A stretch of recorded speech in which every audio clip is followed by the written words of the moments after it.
Surely you can't be serious. I am serious. And don't call me Shirley.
Good evening, good afternoon. Welcome back to VP4 TV. Welcome back to Virtual Pool 4 Online. We're here for what was to be the second match today, but it's or the second and final match, but it's now the middle match of three matches that have been scheduled today. We had the match earlier on this afternoon between Semi-Pro and Cheeky Chico, and Semi-Pro was really strong, too strong for Cheeky Chico. 13 racks to 2, I think it was at the end. And then, of course, we have this match between Snake Eyes from England, Silvia from Germany, which is due to start in about 3.5 minutes' time. Silvia is in getting some practice. We expect Snake Eyes to, in fact, he's actually in. He's in a room. He's getting some practice. I never saw him. In fact, he's just arrived. That's why I never saw him. So that's good. Both players are here. And then if we can get this to work, we have the match in 2 hours' time, just over 2 hours' time, and that's between Cobra from England and Tommyy from Germany. So Steve, if you heard earlier, has gone for lunch, so he's going to miss the first match of this evening's session, but he should be back. He might be a little bit late. He should be back in for the Snake Eyes Silver match. In fact, now that I've mentioned that, what I'm going to do is I'm going to go into Discord. Just be back in 2 seconds.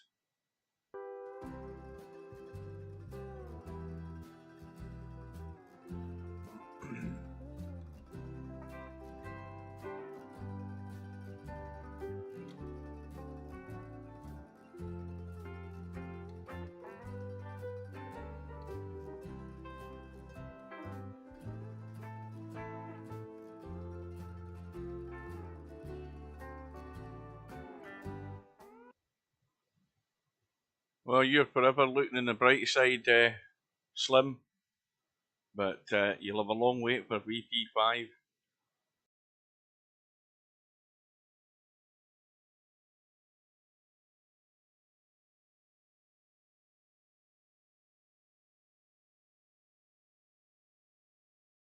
Well, how's this match going to go? Well, Silvia's had plenty of practice.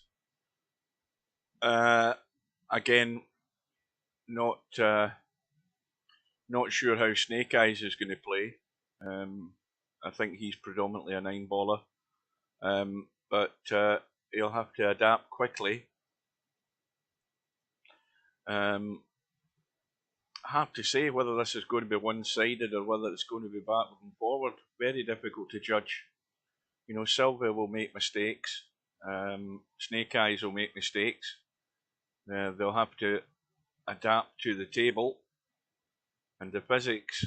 That's what everybody's had to do, and become climatised to it. It might take them 2 or 3 racks once the match has started. We'll have to wait and see. So, looking at that's Cobra's page. Hang on a minute. I think I went there to see what flag he had. I think that's what it was. Back onto the tournament. So this is the matches that are left, the 2 that we're going to do tonight, and then there's another one tomorrow afternoon.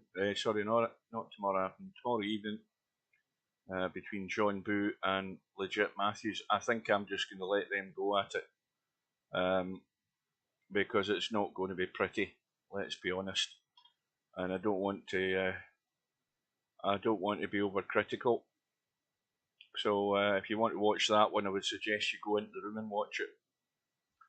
But we're here for Snake Eyes and Silvia, the first match, or the second match today. Silvia's now in the lobby, the room is up, and we'll have the lag for the break. Race to 13, of course, on the winner's side. Well, welcome back, Slim. You're the only one here. Of course, at this time of the day, the problem in the UK is everybody's away to get their dinner. So they are.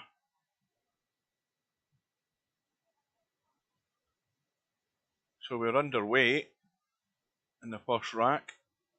Snake Eyes obviously won the lag, and he's had a ball on the break. And, well, where he is at the moment, I don't think you can see either. Well, you can see one red, because he's obviously got to get back for the other one, and the other one doesn't cross into this pocket. That's blocked, and he can only see the top of the cue ball, so he can't hold for this one.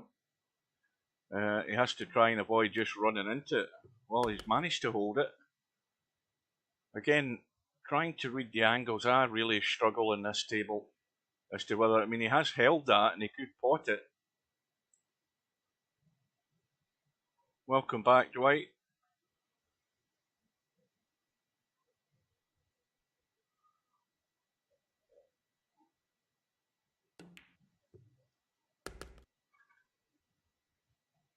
So it's just 1 PM, so that means that that's interesting, because that's an hour before Eastern Standard Time, so you're 4 hours behind me in Nova Scotia. Oh, definitely. I'm looking at that pot that he had in the top red, and I didn't think he could hold for the second red.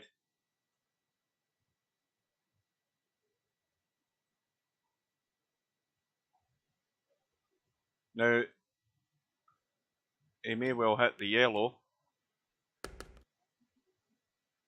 and now he's got a problem, because he's got to run away from the red, potting this red into the side. But that isn't the problem. The problem is how he finishes on this red down the rail. And he's at distance, but he has to get the inside of the red, which he has done, and that'll do.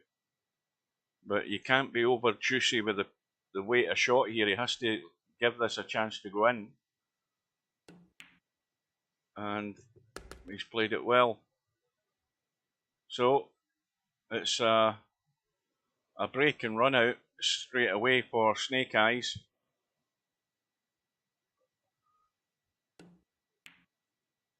In fact, when I was looking at the stats the other day, there is Snake Eyes not in second or third place in terms of racks ran. I think he is. I think he's on 3, something like that. Well, Silvia on her break, a couple of balls have gone in. They're both yellow, and she may well choose the yellows. Now the thing about the yellows is, you've obviously got those 3 top end of the table and the 2 at the bottom end of the table. The 2 at the bottom end of the table, the second one nearest us is the biggest problem. But the first one's the one that you could pot and come back up to that right middle pocket for the 8 ball into the corner. So Silvia's problem is that second red, the one that's nearest us. This one, that's going to ruin her chances of running out. Now, this looks pretty good as far as potting the yellow. Now she's going, now that she's landed on that bottom yellow that I was talking about, she's going to have to go around 2 rails on that track, and that's never guaranteed that you're going to find a path which would be sort of around there and out. I don't know why. I presume she can just roll through and leave herself on this yellow, and that would bring you back up the table, but she's the wrong side of it. Now, if she goes forward around the angle, she may well run into the 8. Looking at the line that I think it's going, it might be tighter than that, or it might be wider than that. It depends whether she does anything in the cue ball. She's not really putting an awful lot on it. She's trying to hold for it into the side. It does go just a wee bit farther than she would probably have liked, but the 8 certainly goes. Be a good one to take out, and a good response, and that's excellent. Well done.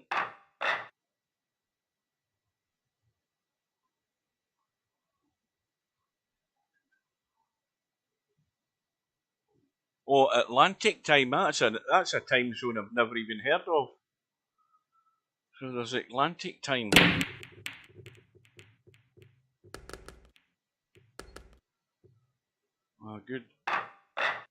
Good break, bar for the fact that the 8 ball went in, so we have to do it again.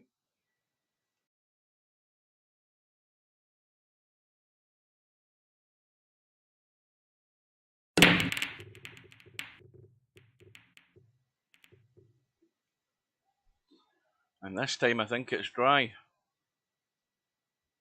Now, the obvious thing here is that the reds would be favourite, but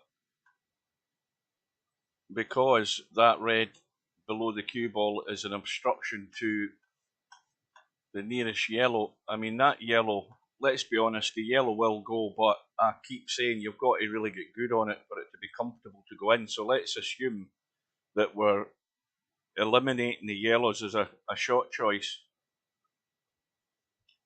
In that case, you'd have to take the red along the bottom rail first. The other problem is, even if you choose the reds, there's a red up the table that's blocked in 2 pockets with the 2 yellows, so it's 6.5 a dozen here. But either way, something has to be done to resolve the situation up the table. Now, had Silvia made the choice, what's she on? Yellows, so she's made the choice, and she knows she's got this issue down here at the bottom left.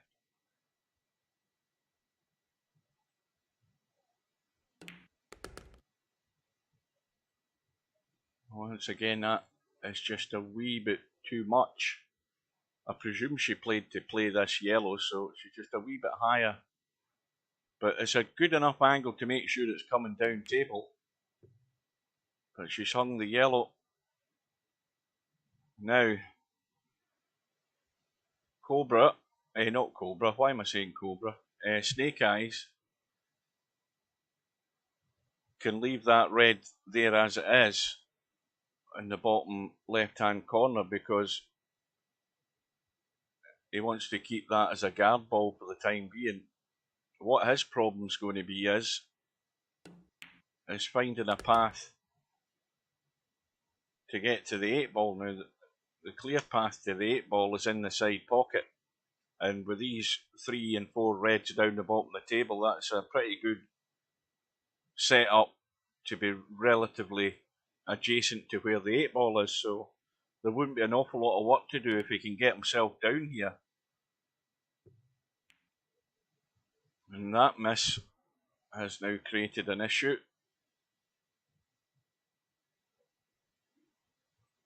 I presume he played to pot that. I wouldn't think he would play to lock it up.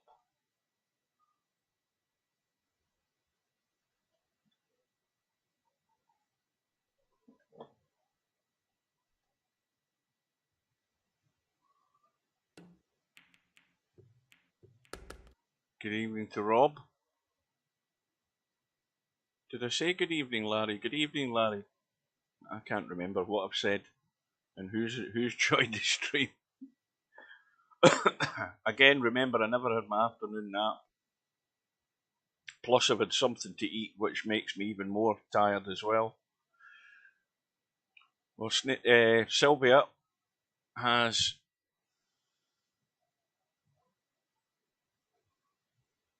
problems, shall we say. Well, a main problem. So she's just trying to keep it tight and improve the situation with that yellow. I don't know whether it has done though. Well, again, it goes comfortably from directly behind it, but not necessarily comfortable if you're trying to cut that in.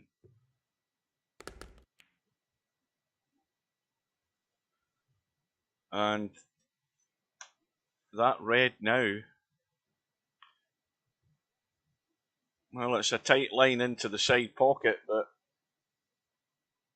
the only other major problem is where Snake Eyes has stuck himself.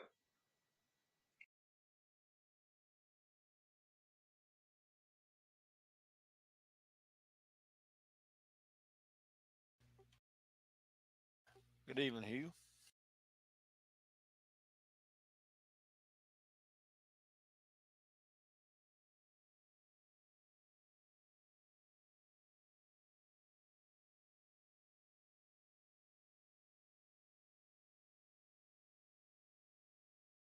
Back in a second, guys. I'm just having a coughing fit.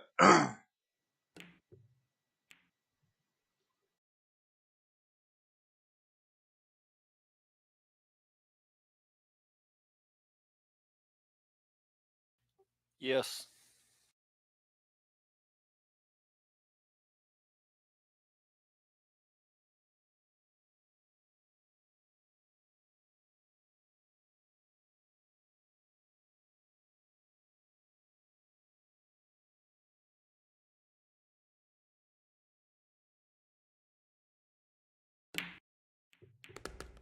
Might be me needing to speak up.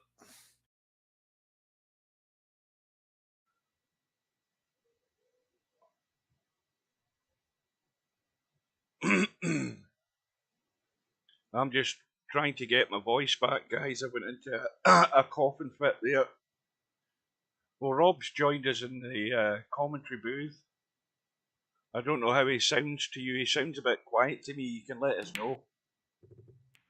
I need to have a drink.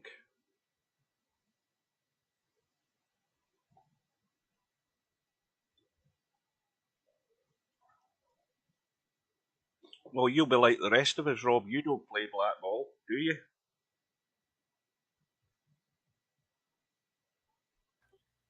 Not in a very long time. Yeah. I only ever did it in testing in VP4.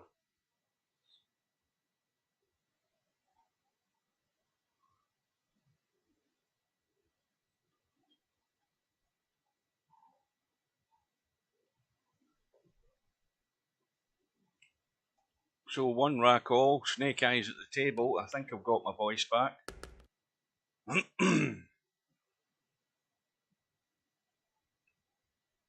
Now the angle he's got here, he can certainly go further up the table to get on this red that's just below the 8 ball. I think that would be the simplest way of getting it done here. The only thing he's got to be wary of is just going too far up the table and blocking himself out with the yellow. I mean, it looks fairly straightforward to me, but he's double checking that red behind the yellow, but he's just going to roll through.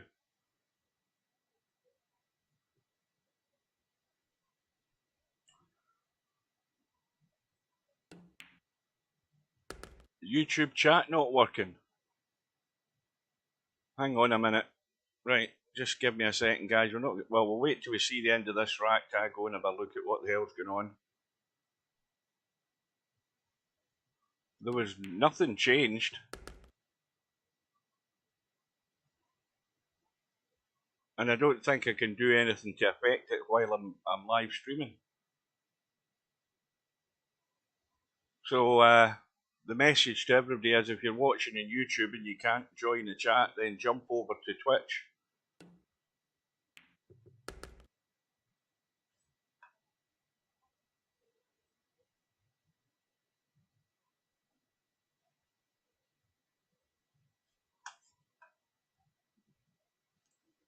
We're just going to stop this, let it roll into the side. So I'll be back in a second once I've had a look at Restream and see what the problem is. I don't think there's anything I can do to change it. I can only try and reset it. But now that it's live, I don't know whether it'll make any difference. Right, 2 minutes.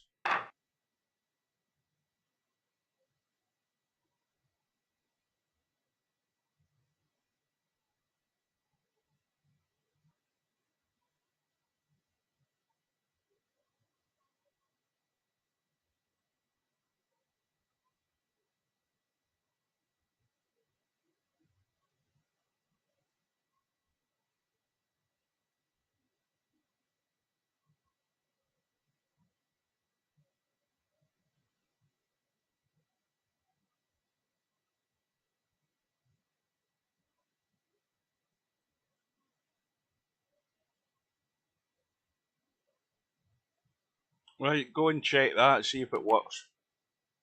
Please.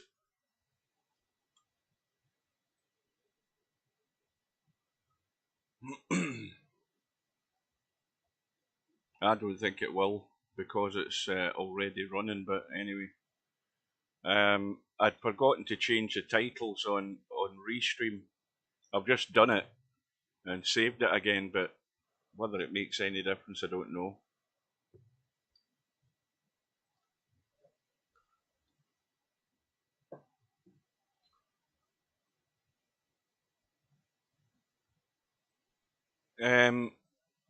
Could you guys hear Rob?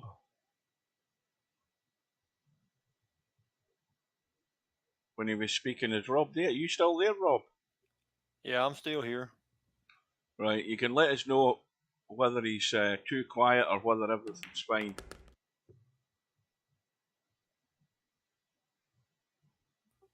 Is it still low to you, Hugh? Slim says it sounds great. Larry says yes, but nobody's typing in YouTube, so obviously there's an issue. It might just be an issue rather than something I've done wrong, but the only thing I did was change the title there. Right, so there's nothing wrong. Maybe it's my headset I've got a little bit lower down. It's just the reason I've got my headset a bit lower down is simply because what I'm hearing in my ears is being picked up by my mic sometimes, so I don't want to have it too high. No, that's okay as long as the other guys can hear you fine. Right, so YouTube has gone AWOL. I mean, it's streaming live on YouTube. That's not a problem. It's just the fact that the chat's not showing. Yeah, the answer to your question is not since we all used to play pub in VP3. I haven't ever played blackball that I can remember. Well, actually, when I started VP4, sorry, when I started VP3, that's what I started on. It was the pub table, and then it went to 9 ball, and then it went to snooker when I got bored of 9 ball. Right, that's me finished slipping. My coffee has been consumed.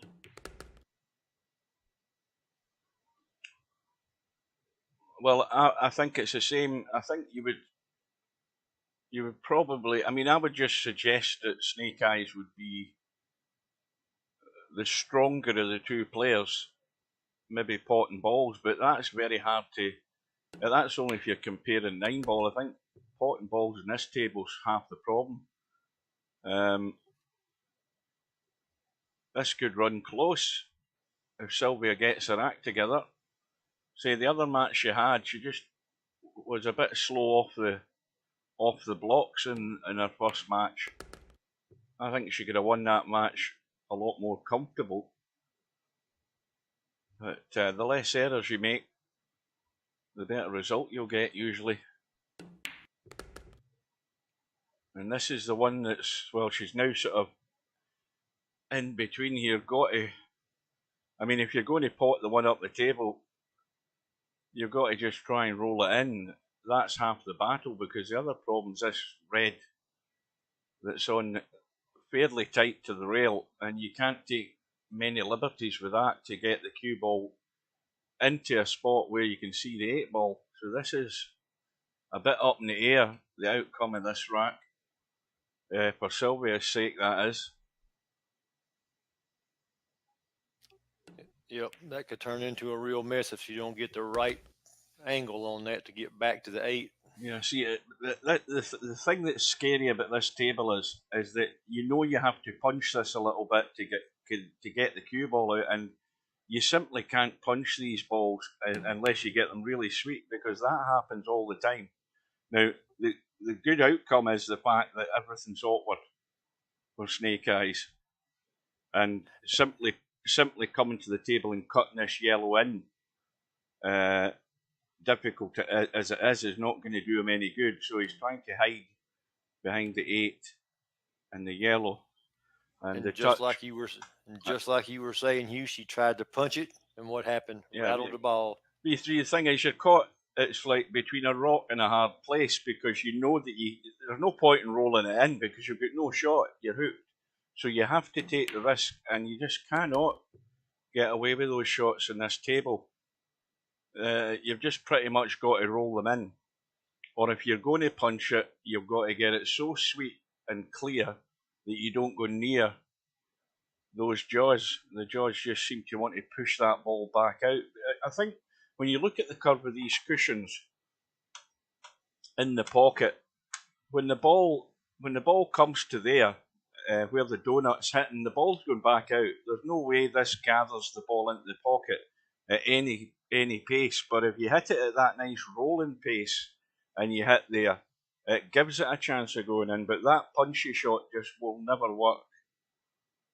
And it's not something you're doing wrong. You're doing the right shot to get the cue ball out, but you just cannot. This table's just brutal as far as that goes.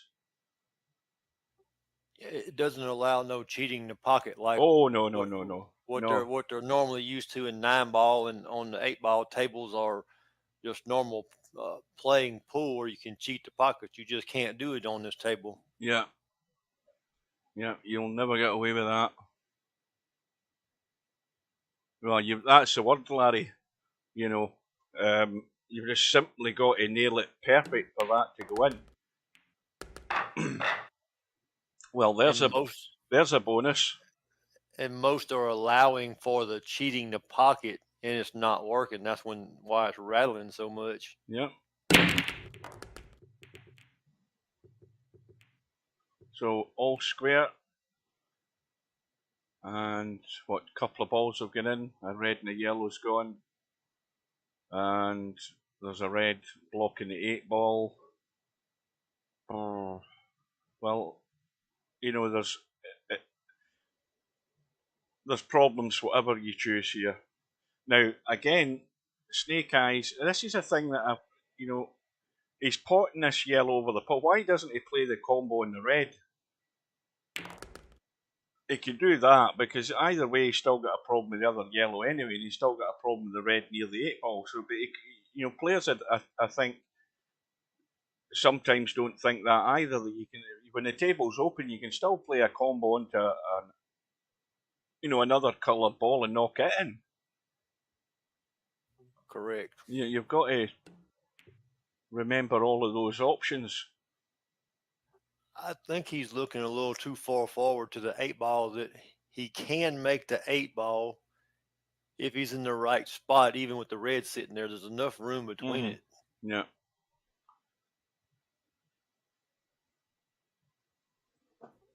But that's a little far off to be thinking that far ahead.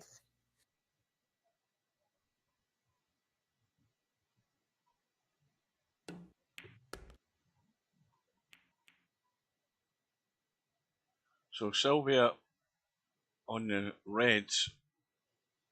Now, Snake Eyes obviously has control of the bottom right hand corner pocket. Now that yellow, if Snake Eyes finds himself up the top end of the table, he's got an easy shot to deal with this problem, yellow, because it's, again, way too tight to be trying to push that past the 8-ball and for it to go in comfortably. But it will go in, but you know, you've got to literally be sitting here for that to go in. So the easiest option there is to just push it onto the other yellow. However, Silvia's problem is a bit bigger than Snake Eyes, where that other red is below the 8-ball.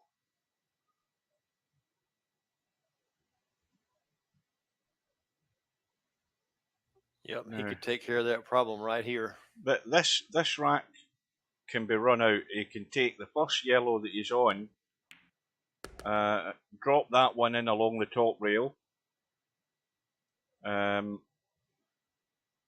he should probably take it now and then push the other one down the table and stop the cue ball for the yellow into the left side pocket. That's the pattern I would try. Because that way he's staying up the top of the table and then he can cut the 8-ball. So now we've got a bit of a problem. Well, Silvia has another problem. She's got two issues that are going to prevent her from progressing in this rack. Oh, crap.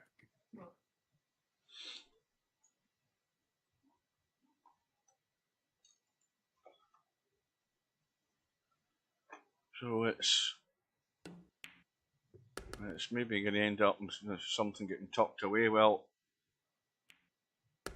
Silvia has played a good shot there. Whether she played it deliberately, I don't know, but it's good from the point of view that she's opened a pocket, but she's now finished behind her red into the side. And her other red still guards that yellow there, so it could have finished worse than this.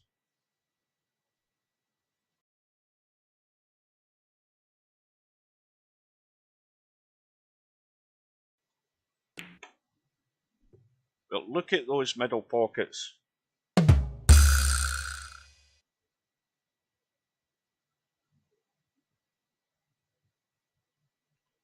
There you go. She was trying to cheat the pocket. Didn't work again. No, she just, I don't think she was trying to cheat it. She just, because she was so close to that ball, she just, you know, we're talking a margin of a millimetre on the cut angle there, and that's why it went to the jaw. But, you know, those jaws just push the ball directly back where it came from.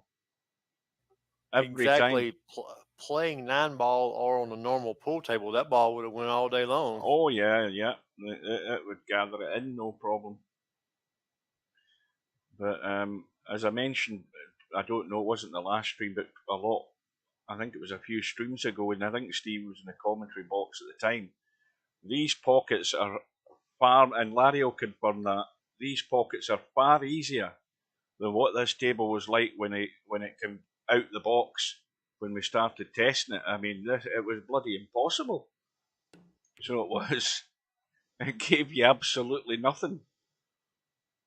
It was a bit more like the Chinese 8-ball table. I mean, the Chinese 8-ball table. Okay, it's a bigger table, but regardless of that, the pockets are brutal, and the pockets were really brutal in this thing before he changed it. Well, now Snake Eyes has got a chance to get one of those reds out of the way on if he do it now, where he's got the angle to knock that red out. Well, I'll say now, Silvia is in control here because she can nail this cue ball up table there and have Snake Eyes in trouble, because Snake Eyes isn't going to be potting the 8-ball. Absolutely. Now he could bank it down to the other corner pocket. Well, I don't really know what he tried there. I presume he tried to get it in a more favourable position down the bottom of the table. But like I say, he's not the favourite. And Sylvia's now, and in fact, Snake Eyes has put himself right in trouble because he's put the other red down next to the one in the rail, and Sylvia's going to tuck him up in there. Maybe not now, but in a little while when she gets that opportunity, she's going to have him buried. So he's walked into the trap, and he's created it himself. So no prizes for guessing what's coming next, which she should be doing. Well, I don't She's think doing the right thing. Go ahead and pocket this ball and then play the safe. she might. Is she going to be able to pot that ball? You see that? Well, It's very tight.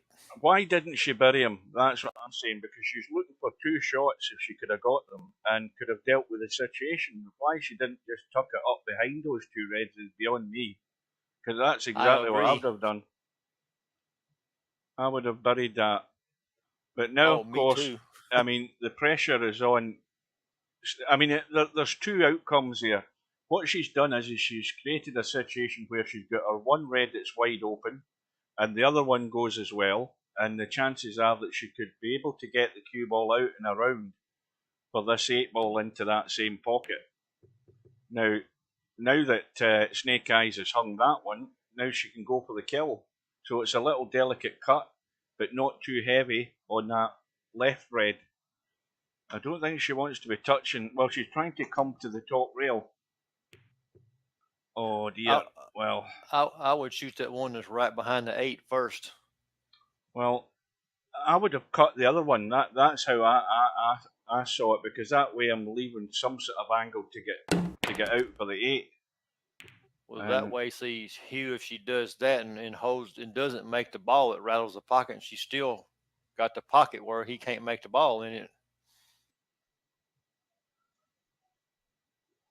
Oh, Semi's arrived. I take it everybody's found that there's a problem with YouTube, according to Simanx, and likewise there's no chat coming from YouTube. I'm going to have to look at that at the end of this match.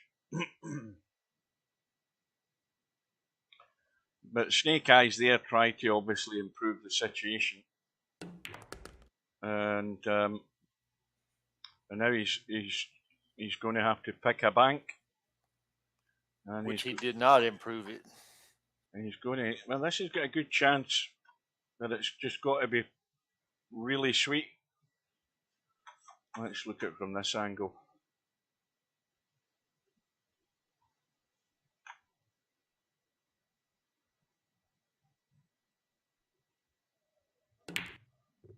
Oh, I don't think he gave that any chance at all.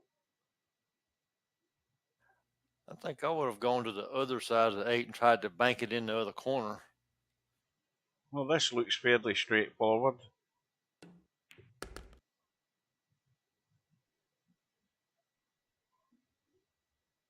Just push this in, go to this short rail, back up the table. And in fact, she's actually hooked herself. Would you believe it? She's got herself hooked, and Snake Eyes may well get himself out here. She may have enough to spin around it, Hugh. Well, I don't think so. Now, she has to get the cue ball out of the way. The double kisses on if she's trying to bank this. I thought she was going to try and bank it.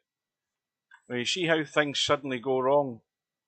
She looked odds-on favourite to win the rack, but I think it all. I mean, had she nailed him behind those two reds, I think she'd have been in much better position to win the rack, because it would have made it impossible for him to probably get to the yellows.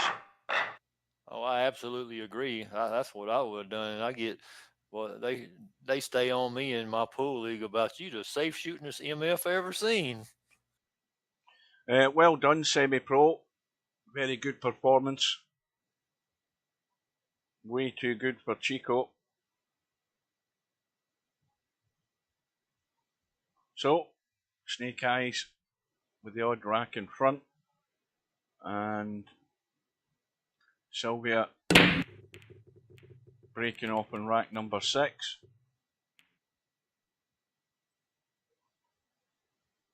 Dry, apparently.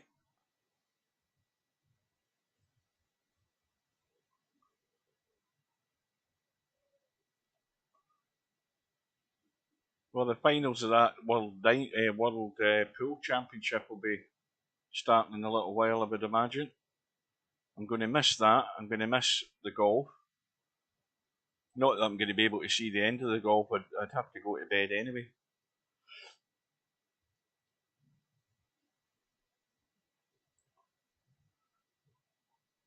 Well, what's the favourites here? Reds look favourite to me, but of course the problem where Snake Eyes is stuck, I don't think he's got a lot of options in terms of potting a red.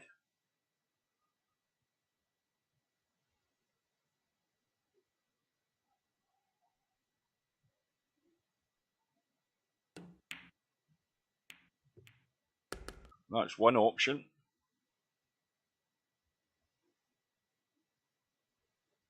So now all the reds are available.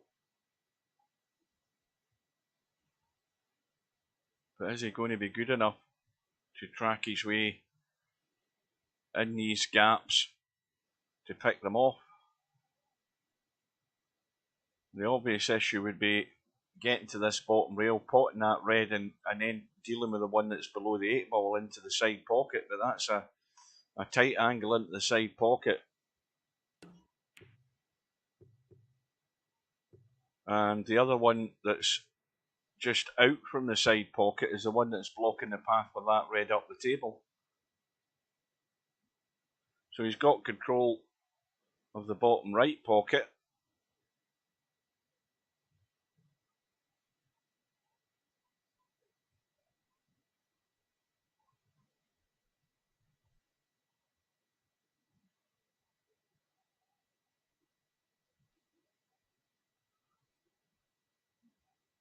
So in terms of the layout of this table, Snake Eyes has got the upper hand at the moment.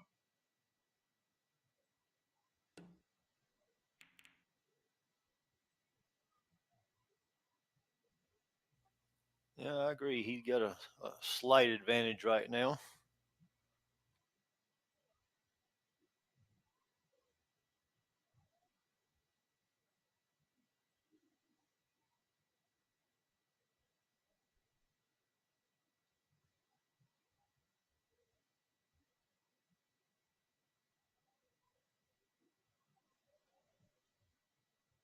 Now, there's a challenge for you in Bedhead, Slim.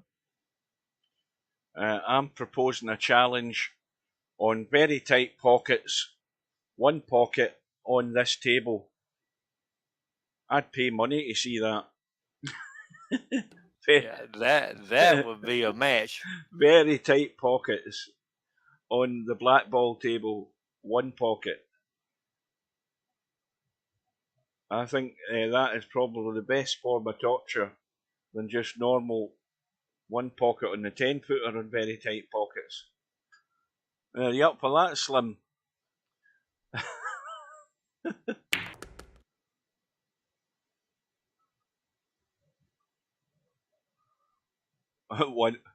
one pocket in the snooker table. Oh, you're a masochist. Well, the bottom right hand corner problem's gone there. That's been cleared. And Snake Eyes, well, what can he do here? I mean, he could in theory cut that ball up towards his other ball over the pocket, and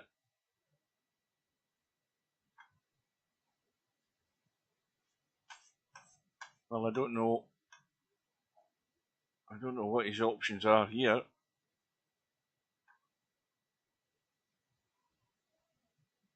I mean, he could just try and go to that left corner, but risking a scratch if he did that. He can cut this one in, and he's going to be. I was just about to say he's going to be running into the yellow.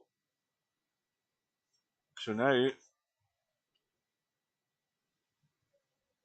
well, Sylvia's got balls to pot.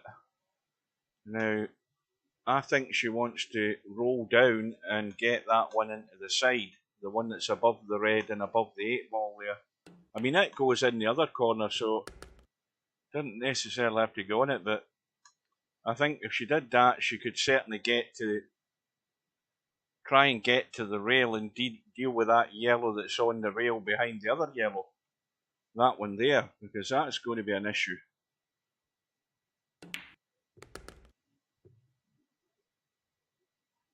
So now we're in no man's land territory.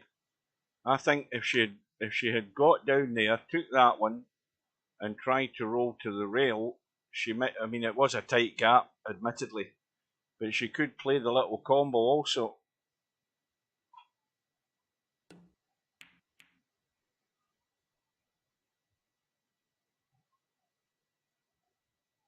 Well, Snake Eyes from this position. Well, he's going to. Is he going to run to the rail and come back across? Is he trying to hold it? No. And he hasn't held it. I think it'd have been better to cut his losses and run across and come out. So he's got himself half blocked in the red. Can he see enough of that? Well, that's a good shot. I didn't think he could see enough of it. That was well done.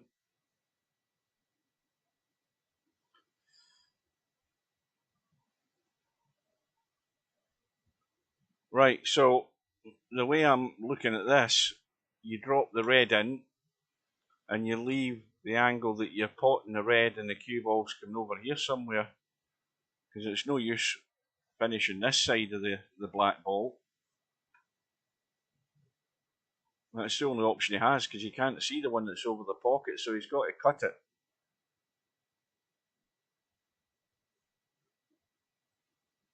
That allows a path off this cut on the red over the pocket to come this direction. The problem is judging the pace that he doesn't finish square on this black ball. Well, he's gone the other way. Again, I'm trying to work out the path.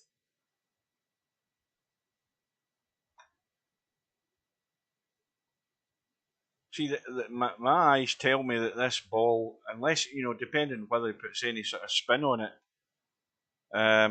it wants to go that way and head in towards the 8 ball. I just cannot read these angles in this table. It's got me totally flummoxed.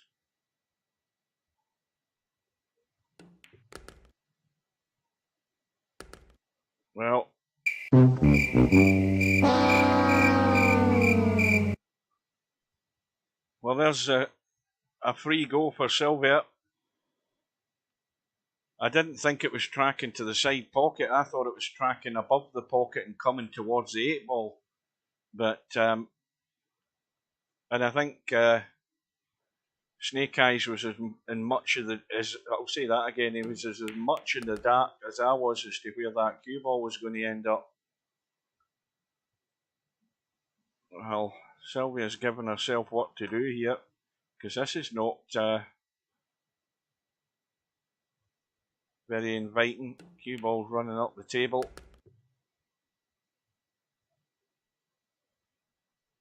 And now she's inside this yellow in the cut into the corner. Does she want to be taking that one? I don't think so.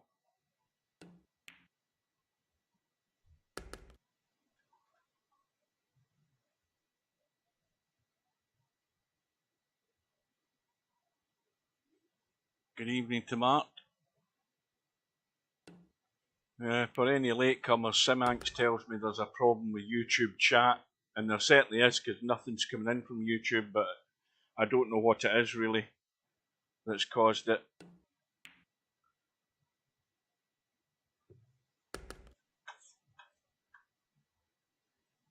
Now, I don't like spending an awful lot of time looking at a shot like this.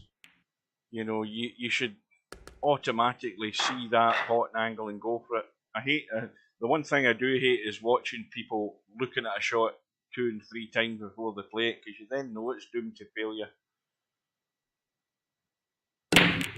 So we are back all square, 3 racks all, something's dropped, something else has dropped, and we've got a problem.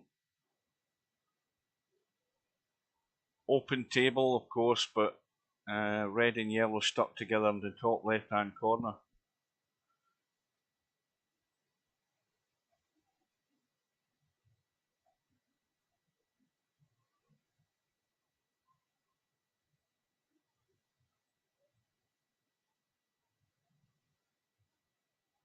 So when you have that problem and it's still an open table, you've then got to think, well, what's going to be my option to break these out? Well, they're actually in a better shape now. They're a little combo, but that would have been provided if Silvia was over on the left hand side and was able to play it. She's obviously stuck where she is. Right, now that she's committed to the reds, how does she get to that red? Now, with that yellow being up the table there, it's no good looking for a safety here, obviously, because the yellow's there, so there's nothing really that convenient that's going to allow her to get into them. The only thing I see is she might cut that red on a three ball combination. That'd be the only thing that could get her over there. Yeah, you're talking about this one. Yeah. Outside of that, she's gonna have to break it out.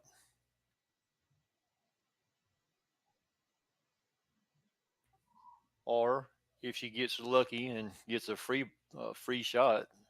Well, this red here that's next to the yellow, there looks to be an angle there that you could pot the yellow, but you'd have to hit it and have the cue ball running so it could go to the rail and chip into these two. That's one option. Well, to me, it's the only option. It's the only real option that you could get there. So if I had that in my mind and this was the table I'm looking at, then I'd be looking at getting out onto that red with such an angle that allows me to go over there and maybe spin it into them. No, sir, I'm a long ways from Canada.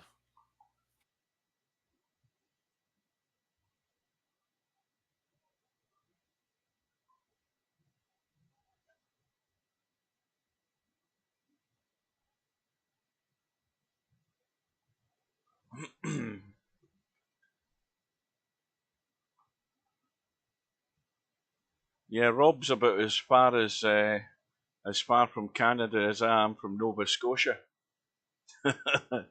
Right. He's a couple of time zones away from Canada.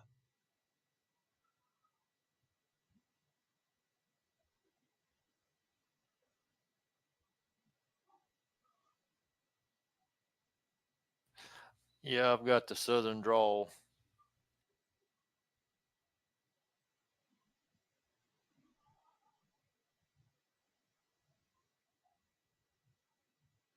Well, this match is 52 minutes old, and we've only played 6 racks.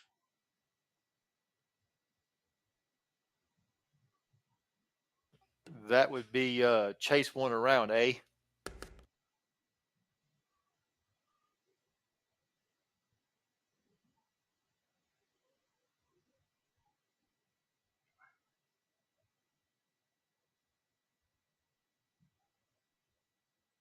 So Snake Eyes on the yellows. Now, this yellow that he's on, I mean, he could pinch a tiny bit and try and spin the cue ball into the yellow. Oh, he's played it off the red. That's clever. So that's the pocket cleared there. Yellow's cleared down the side rail. Yellow into the side. Black ball's open. And the only worry is that he's got these two balls which he's got to not only get to one of them, but to have something that he can work with to get onto the other one. And this is obviously a big problem. Well, as far as I know, only the tail, and it's very lean, very good meat.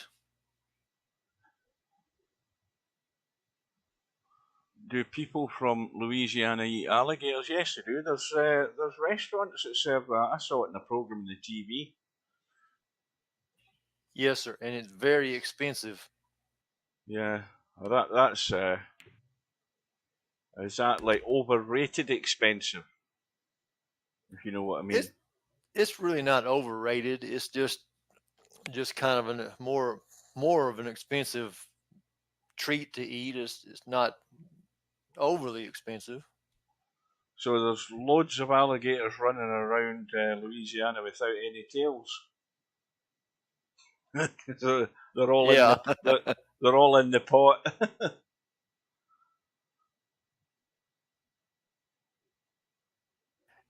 And I've never asked what they do with the rest of the gator once they kill it and get the tail and Well, they'll and probably process that. you probably people walking about in gator boots and gator shoes, gator handbags, unless Oh, that's now illegal in the States.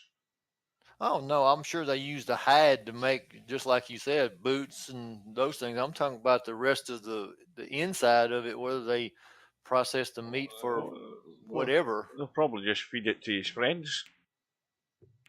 Probably the rest of the gators are eating the remains. Well, Snake Eyes found his way out. Well, I'll say this: if you ever go to a barbecue in the deep south, you might be eating more than gator tail.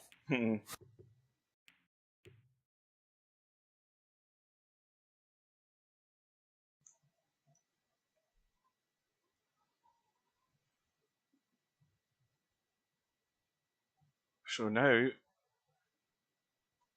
at Sylvia's break, she's had a ball, commits to the yellows, and this is the obvious thing she's going to deal with straight away, is drop through onto the red that's in the gap, the yellow that's in the gap between the two reds, get it away, and she's looking good to square this match. Well, to the point that I'm going to say that she's going to look a bit daft if she can't get this done. There's absolutely no excuse she can't get this done. Yellow up the table would be the last ball to take, to just come across for the 8 into the side. So this is done and dusted in my book. Yeah, this is on the scoreboard. Get it marked up. But certainly don't be taking that one there. That's the one on the side, then the one on the top. And just nurse the cue ball over to the right slightly. Get yourself as good a line as you can on the 8 ball, but the 8 ball is not going to be an issue.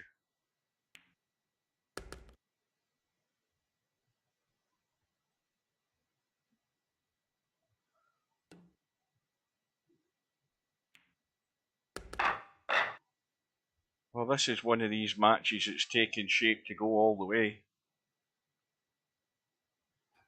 She made a very good run. Yep.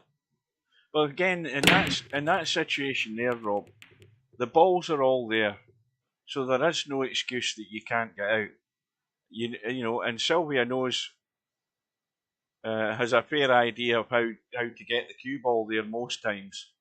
And in that situation, it would have been a real fail if she did something daft. They were all, in or over pockets, and it was a fairly simple path to get to the 8-ball. So you can't fail in those type of things.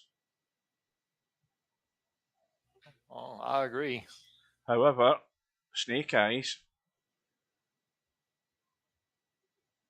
has got to respond as well. She has a similar situation with this table. The yellows are not bad. Now, the only worry would be that the yellow, I think that the angle she's got right now is actually good from the point of view that she can get out of there. She would have preferred to have been playing away while she's missed the yellow.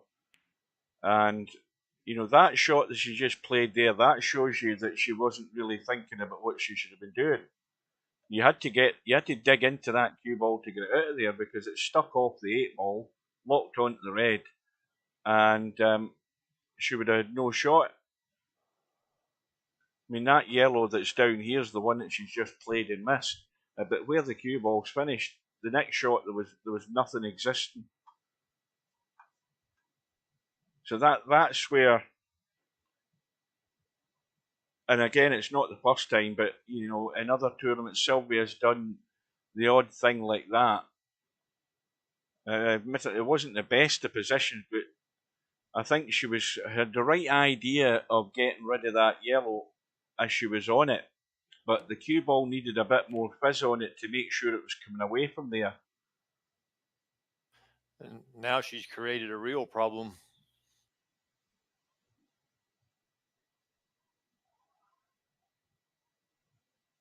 Yeah, yellow's guarded by the 8-ball. And the thing for Snake Eyes is he's got everything in his set of balls are all in the bottom half of the table mostly. But he's got his issues because these 3 reds in the middle of the table, there's one that will go, but it will go up table past the yellow as it's sitting at the moment. But these are going to move. They're not going to stay there for that long, I don't think.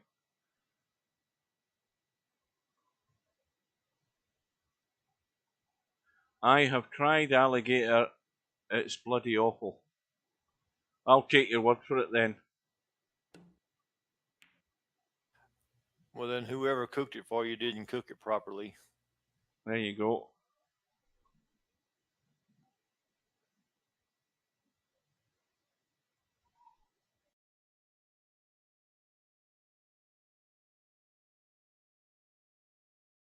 And that will go with any kind of cuisine, could be deemed as not good or awful if it's not prepared properly.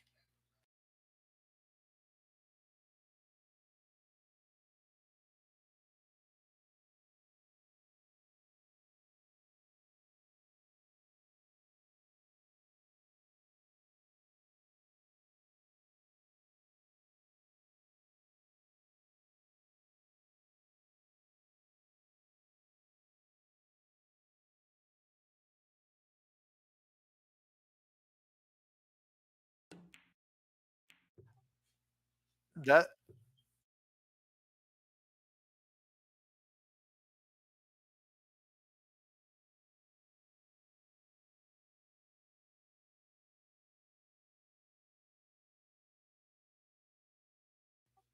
just leave him almost absolutely nothing.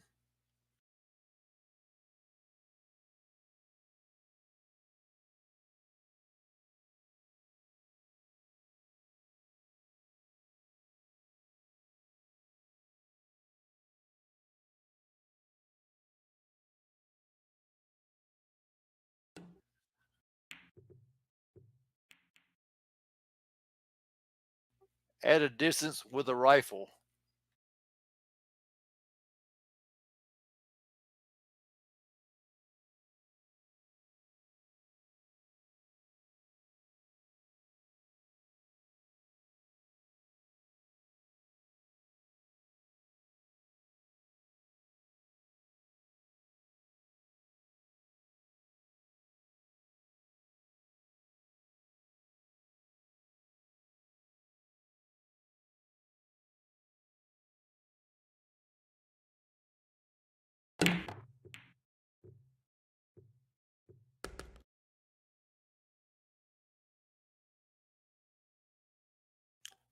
She should have done.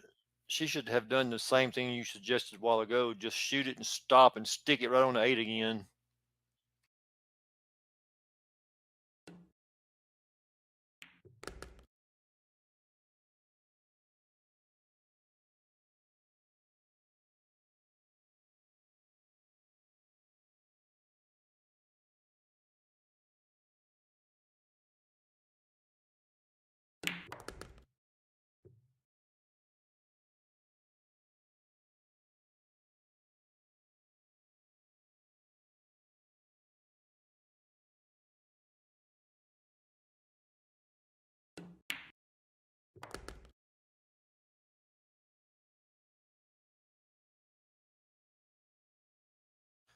Cobra asked if you're muted, Hugh. Yes, I am. Yeah, I keep doing it.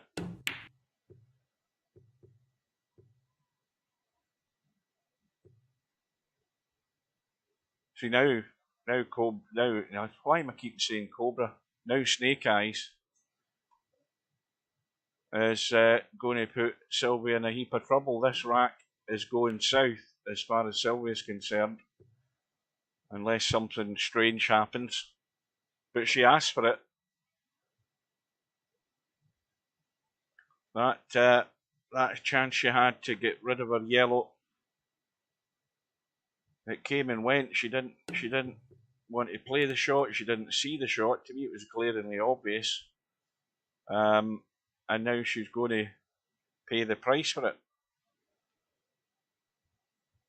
Because now that Snake Eyes has that free shot, he's thinking about leaving it in position. He could play the little combo. And if he can just come back off it and tuck the other red along the rail right now and deal with all this issue down in the bottom corner straight away. What angles he got? Well, now he's in a better line on the combo. And if he gets behind the other red, he's got a choice now. He can take the awkward one. And he knows he's blocking the pocket. Let's be honest. Even if he misses this and he leaves the yellow on for Silvia, it'll be a hell of a good shot to get on that 8 ball somewhere to pot it. So, the odds are stacked in favour of Snake Eyes for this rack.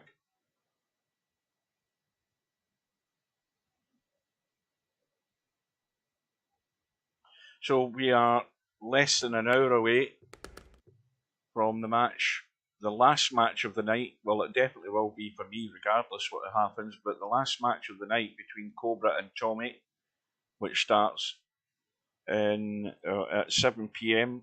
British Summer Time, 2 p.m. Eastern, 11 a.m. Pacific, or 3 p.m. Atlantic Time for that non-existent time zone that I'd never heard of in Nova Scotia.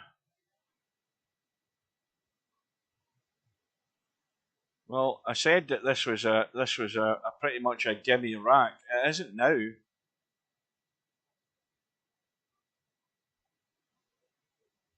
He's now got to get up the table. Well, he's stunned it in, didn't risk the draw, and now he's got one of these dicey cuts. And if he goes to this knuckle, it doesn't go in. And if he goes to that knuckle, it doesn't go in. So it's all about the pace. If he goes inside the knuckle, it'll go in dead weight pace. Well, that's again straight on to that was a diamond away from the pocket. If there were dimes in the table. And likewise, Silvia's got the same problem. These are really ugly shots. Now, plenty of pace, good bounce, and, well, barring accidents, she's going to pinch this. And that's Snake Eyes got his pattern all wrong. And he's paid the price for it. And this was pretty much I was given this rack to Silvia, but that's how easy it is to get yourself into trouble. Prime example of it.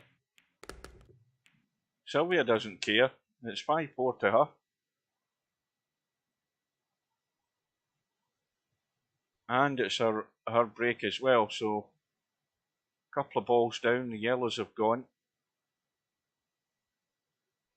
And how many times you've got all the other balls there for the taking, and there's one problem. Blocked by the 8-ball up the table, more or less stuck to the other red. But it does go up towards the other pocket, but it's blocked by her own yellow.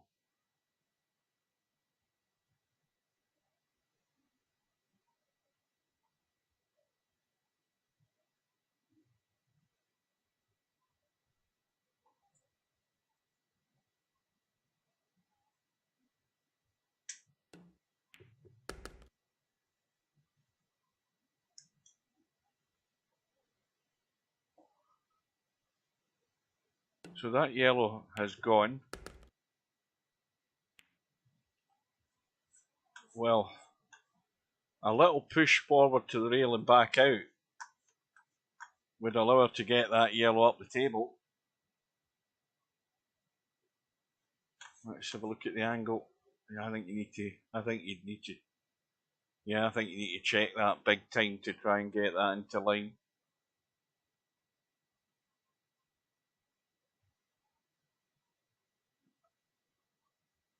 Yeah, she's put loads of inside on it to check it, but it hasn't gone through with the shot, you know, to get it to come back. So we know it cuts up the table, but this is horrible. But she's not interested in it. And of course the cue ball's going in amongst these reds, so tell you something though, that is not a bad effort. I mean, it's gone pear-shaped as far as she's hampered by this red, but the yellow goes, and to even apply the pressure, get it cut in or over the pocket. And if it goes over the pocket, she's still in trouble because Snake Eyes will bury her again. Well, you've got to play it pocket weight. Trying to get the cue. I think that would have been better as more a sort of positional shot to put the pressure on Snake Eyes there. She was going for everything there, pot the yellow and somehow get the cue ball somewhere to pot the 8. I think the strategic shot would have been better, just to roll it in or over the pocket. But then again, rolling it in or over the pocket means you're probably hooking yourself in the 8. So it's again, it's 6 1/2 a dozen. She went full-blooded for it. And like we say, the obvious was going to happen.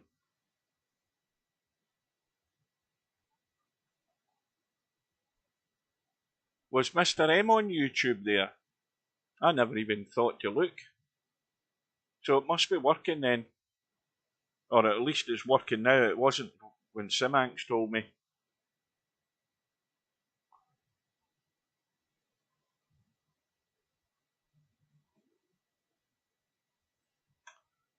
I think this line that Sylvia's taking tell me it's going top side of the yellow. Now I managed to pick that line.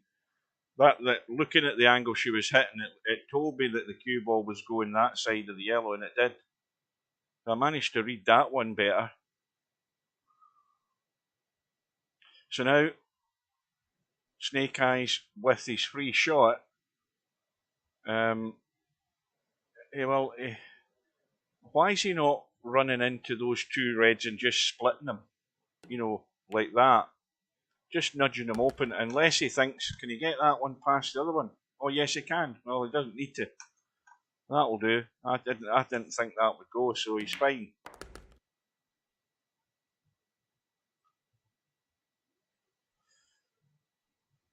Yeah, this is heading for the long haul. This match.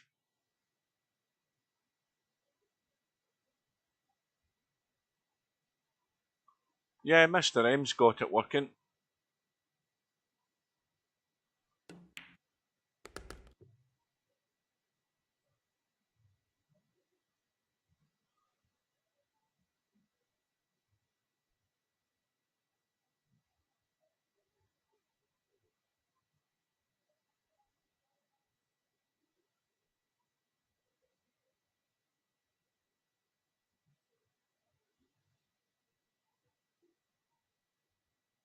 Well, Snake Eyes is taking his time, and he's got himself. Oh, this is not great. Yeah, he's fine now. He's just managed to squeeze the angle.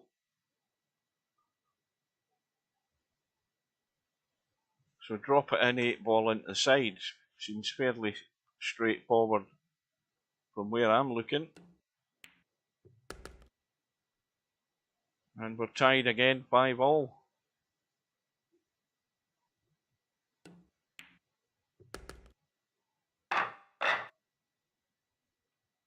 And it was stolen against the break.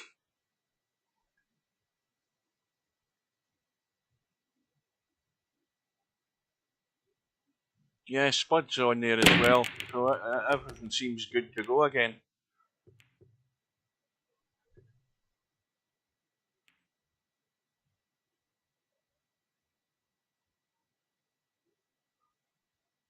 Well, Snake Eyes has a ball in the break, and once again there is another problem. Now, what's the line like on that red into the side? Do you think he can pot the red and run down and chip the yellow? Do you think he's thinking that? No, it's come square off the red. Now, the other thing would be, is the little angle he's got there, can he play a two-way shot? Then the two-way shot is to pot that and try and get there. If he doesn't get good, he's got the red into the side. But this is what he has to be thinking, in my book. You've got to think to get here and get rid of that.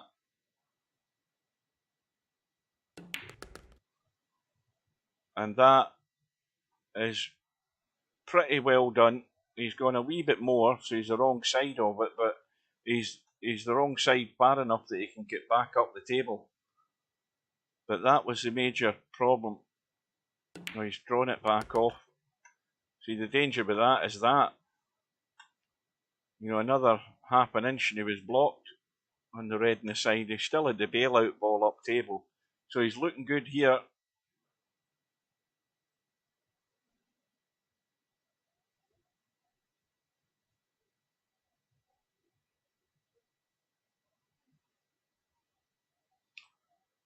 Well, I think that the pace that this match is going at, we're going to overlap the match with Cobra and Tommyy.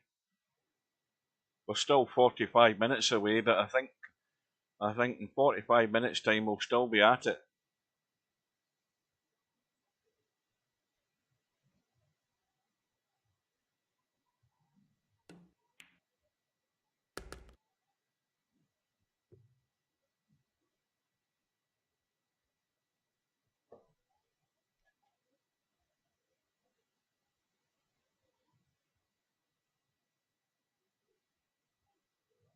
Well, Rob, I take it you've heard.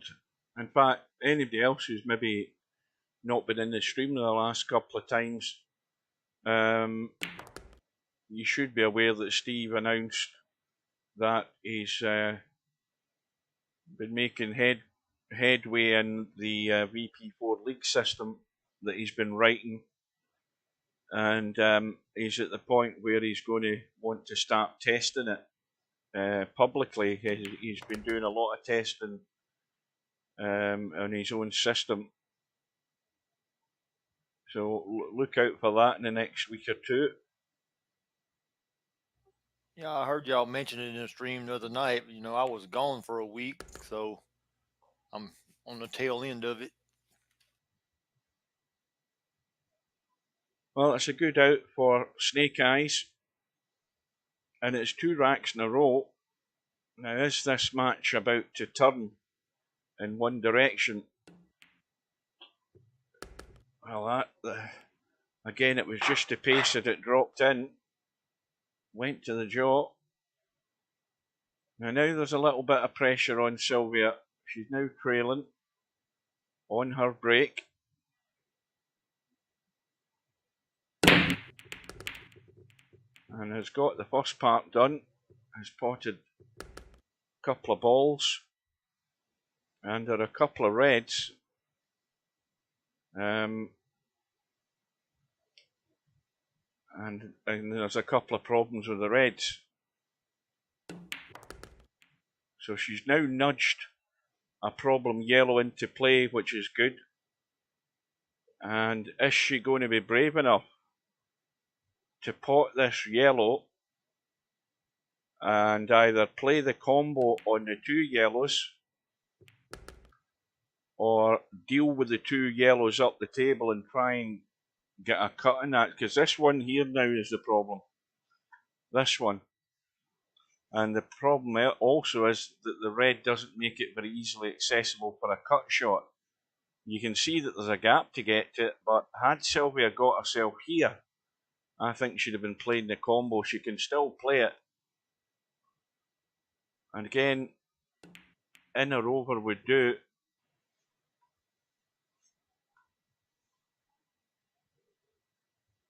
And I think if you hit that red soft enough, it'll go in off the yellow. It's very tight, but I think it might. We'll soon find out.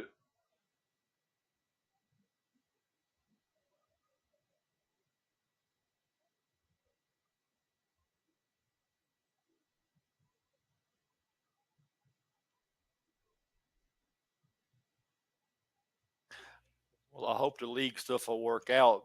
Most league is set up per teams. It'd be hard getting everybody there at the same time. Yeah, that's what's going to make or break it.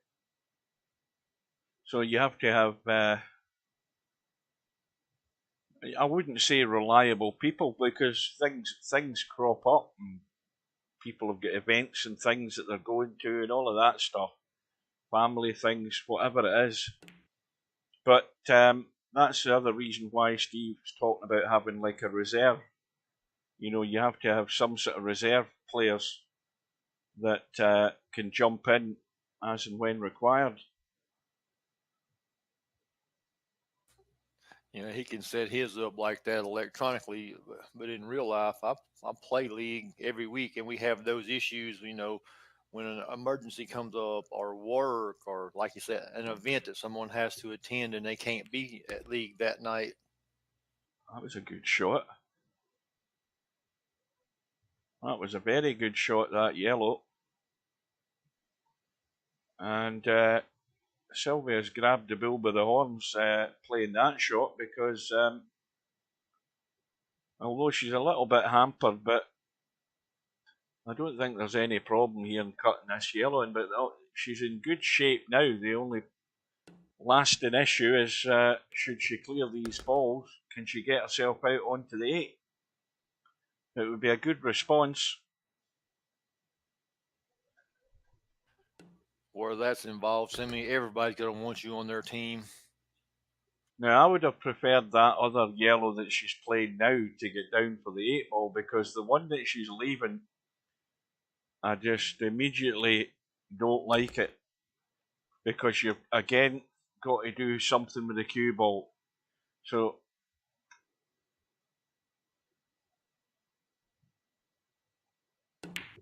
she's gone for the little dink, little punchy shot, got it sweet, and that's well played. That always gets my nerves rattling when there's a ball like that in this table. But that was well done. And we are back level pegging again.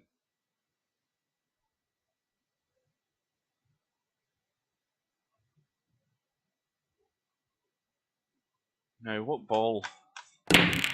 I think that was the second ball. I didn't get there in enough time. We're back on Snake Eyes break. We've had a yellow and a red down. And I think The yellows are favourite for him. There's one snag, there's one fly in the ointment that he's going to have to get to. Now,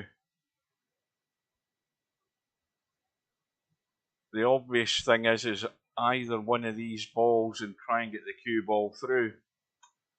He's got a bit more angle in this one, but I think he might still have enough just to be able to hold and see this yellow behind the red. Yep, just gently roll it down the rail for Yeah, position. that's perfect. Absolutely perfect. So he can get rid of that problem.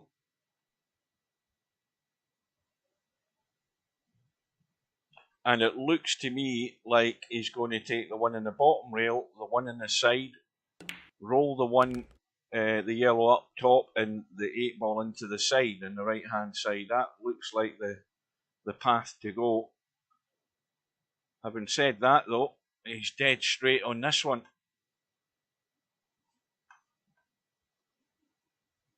But I think he has to come back. He's got to come back off this so he can play that into the side and know that he's keeping the cue ball on that side of the table. And that's the right shot. Just drop it in. Nothing to do with the cue ball, and get this to the yellow dead weight. Drop the other one in. Stop the cue ball or roll through slightly, and then 8-ball into the side. I think there's there not been a few racks running this match? We'll need to look at the stats at the end of this match. Because it's been a reasonably good standard, it has to be said.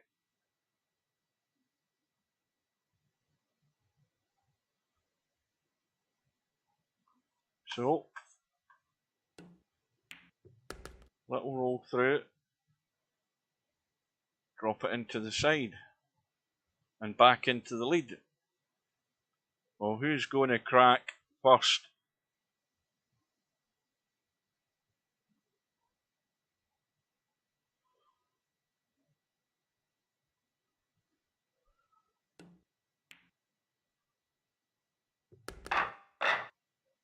So, well done again to Snake Eyes.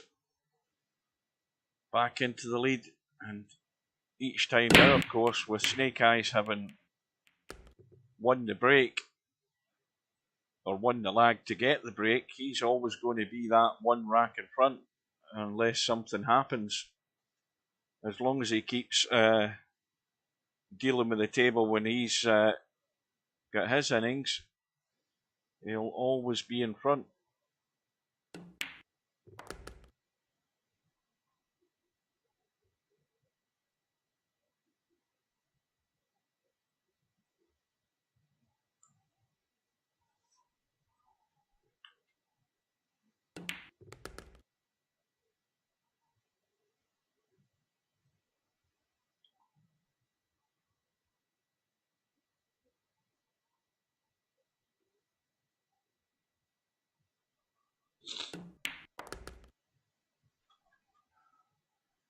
Now Silvia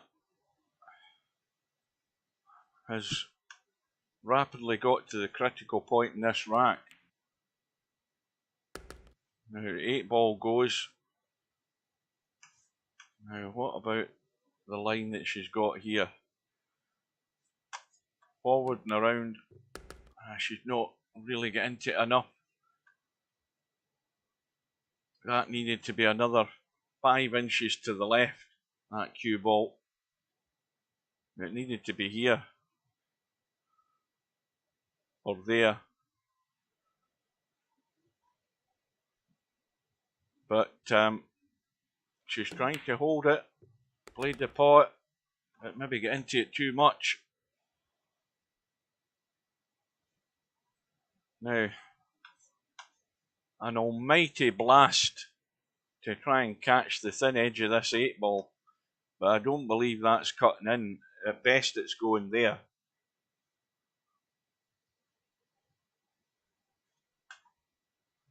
Yeah, trying the billiard.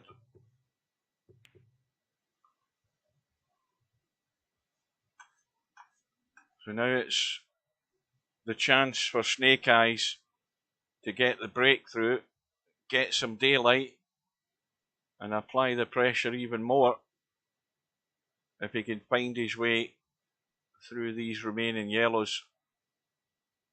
Well, all these yellows for that matter.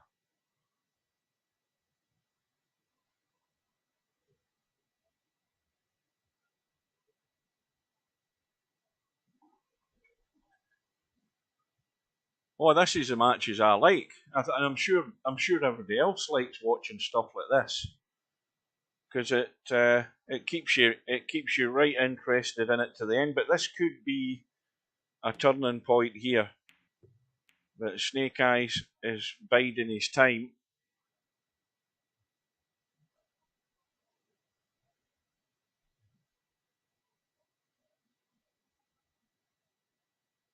Now Silvia doesn't want to have a smash at this, I don't think, like that, because all she's done is taken all the issues away that Snake Eyes had with balls being maybe a wee bit too close together, and now it's help yourself. And these type of things that Silvia does are just the little things that let her down. You've got to play a sensibly weighted shot towards that 8-ball. You're still probably going to be in trouble, but what you don't want to do is blast it stub style and clear up any issue for Snake Eyes to deal with. And in fact, that yellow I think passes the 8-ball anyway, does it? Yes, it does. So it's wide open, and I don't know whether it's patience or impatience or frustration that she's been hooked, but you've got to hold yourself together, because you never know. But simply blasting at a ball, obviously with the idea not only trying to hit it, but maybe to try and get lucky and fluke it, I think your odds on that are fairly slim. You've maybe get better odds by not disturbing your opponent's balls and letting them work for it. And I don't think Snake Eyes has got an awful lot of work to do here to get out. So she shot herself in the foot here.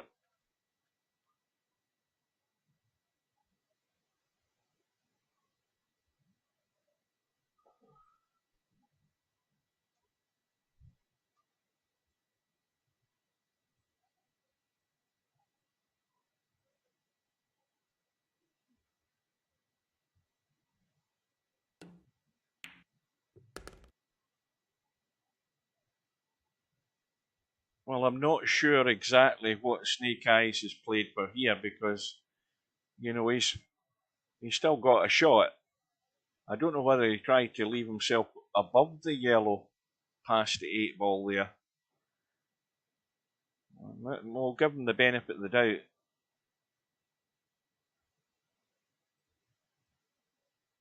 But at least if he's going forward and he misses this yellow, he's still going to cover the 8-ball.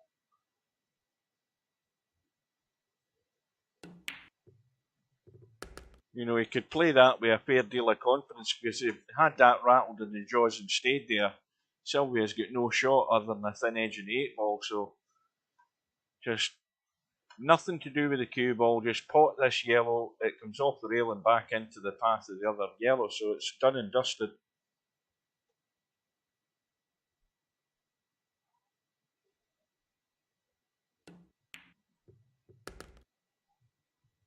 Well, is that the commentator's curse? Because he's not good through with the shot.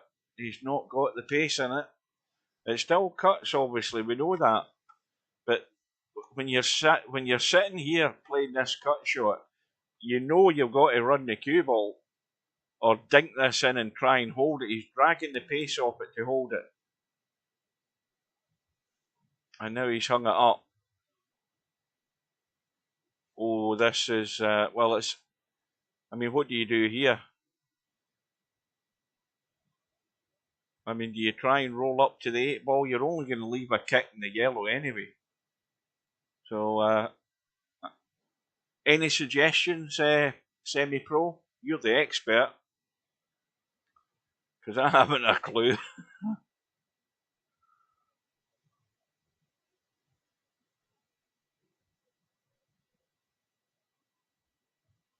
What do you think, Rob? I believe what you just said. Just roll the 8 up on that thing as close as you can get it, and leave the cue ball behind it. Yeah, it's still too heavy. It's a very deft touch you need to be able to do that. Oh, absolutely. Now, this could be interesting here because I don't think he can get clean out of there. This might go funny. That's deep in the jaws.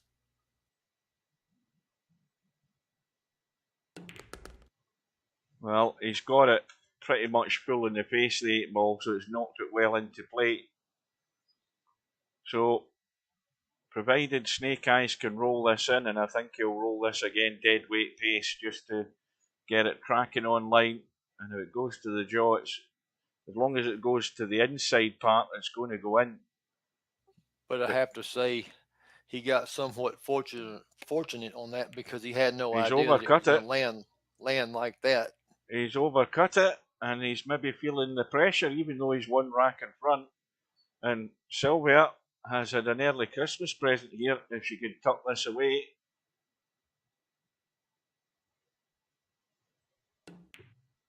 Well, that's one that's escaped big time there.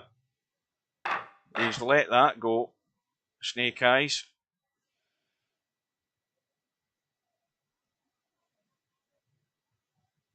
Well, if anything, that should give Sylvia confidence. Snake Eyes couldn't get the job done. She managed to leave him awkward to get that, not only get the pot, but to get the cue ball out, not knowing what the sort of hit was going to be in the 8 ball and where it was going to finish. I mean, he got it to a reasonable position, but he actually overcut it. He got really fortunate that it landed like that because he had no idea when he hit it full in the face where it was going to stop. It could have ended up in the top, the short rail up top, and they would have absolutely nothing other than a bank. When you throw away an opportunity like that, that's all you can say is he threw it away. So that's a big, big bonus for Silvia. And there was me thinking the match was going to turn there. Okay, right now, what do you see here, Hugh? I see that she should shoot that red on that yellow and get that cleared out. Yeah. The open table. Well, that's giving Snake Eyes the obvious option here because he's got the little 3-ball combo to get rid of his red, but that's opening the pocket.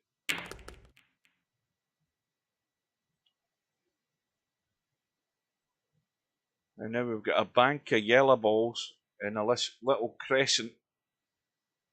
Red ball is going nowhere there. Now, I think I would have left that 3-ball combination just sitting right there, for the time being, and shot something else. Yeah, but even so, with this shot, he certainly can move a couple of yellows. But that's not really improved it that much. Okay, his reds sort of partially come back into play. He can cut that from up the table, but that isn't going to be his problem. He can't get into that little cluster of 3 to free up his own red. And now he's made one problem into 2 problems. Now, this is where Silvia has to bite the bullet here. Bump this yellow in and come into the 2 yellows and the red. But the worst thing that's going to happen here is she's going to combo that red over the pocket and it's going to block the 8. But if she holds off, well, that's probably a better way of playing it. Going the 2 rails and into them. Okay, I don't think she's got anything. Well, she has. She's got a pot. I mean, it has to be really good. But if she can get this in, she's in a pretty good shape apart from the yellow that's right next to the cue ball. Again, she's seems to want to blast these things now. What was that then? Was it a yellow? Yes, it was. And goodness me. Well, that's a big pocket up top. To roll her yellow down to in or over the pocket. But this, I think this yellow squeezes in as well. I think there's loads of room to just drop that through dead weight. Oh, she's pushed it straight. Oh, she didn't take the line at all there. That just went on a straight line, and it needed a little bit of tweaking to push it to the right. But nevertheless, the yellow ball is there. It might not be there for too long though, because Snake Eyes can deal with that. And that suddenly became a great opportunity for an out there for Silvia, and I think it's gone south. I've maybe opened my mouth too soon here though.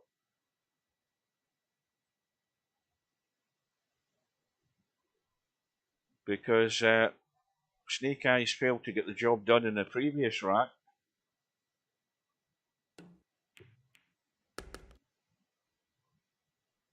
And now the main problem is the red nearest the side pocket. Because that's... let's have a look at how he is on this red. Well, I think he just wants to dink back off this and get rid of it. He can do that now. He's going to leave these other reds long into this bottom left-hand corner. Or is he going up table? What's he doing? I think the cut into the side looks better to me. It gives you a wee bit more option if he's pushing this straight up the table. He's maybe asking for trouble. You take the one into the side, either go forward or come back. But I'd be happier getting rid of the one into the middle first. I think just roll up there and tap it in, let the cue ball go out to the middle of the table. I think he's worried that if he takes the one in the side, the cue ball's heading sort of down towards the bottom left-hand side of the table and coming back up near that second yellow. So he's trying to get back across, and he's more or less in the same position he was 30 seconds ago, so now he's going to have to make that choice. I think he's going straight up table, and he's going to take the other one straight into the opposite corner pocket. I think he's happier doing that. But obviously he didn't pay attention when Simi was shooting. You don't have to hit it that hard. Just bump it and let it roll in. Well, he's got there.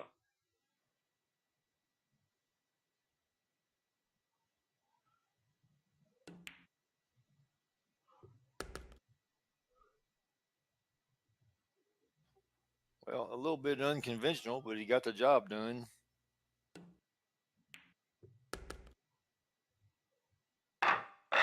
And the break swings back to Silvia.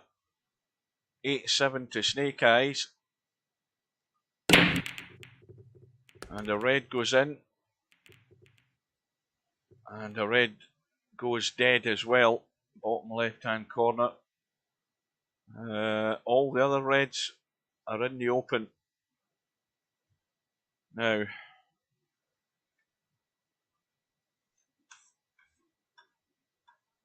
Sylvia's looking at the yellow and trying to break out that yellow that was tucked onto the red there. She didn't get there, but that's what she tried.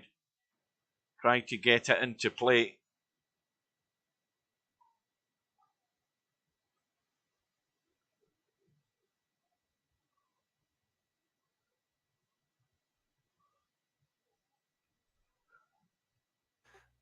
Well, it was the correct shot. She's trying to get the problem taken out first thing. Yeah, but even now that she hasn't got that, and now that hasn't worked out, she's not got anything that's great to get near it. The one that she could try is that one into the side. Now, what she could do is, if she had an angle on the yellow here, she could tuck this down the rail. She's got an angle from up there, but I'd much rather have been closer, and then you can get out, pot the yellow, and run the cue ball. Well, that sort of partially freed it up. And it's also a blocker for the other red, so now we're going to have somebody try and resolve this situation down here.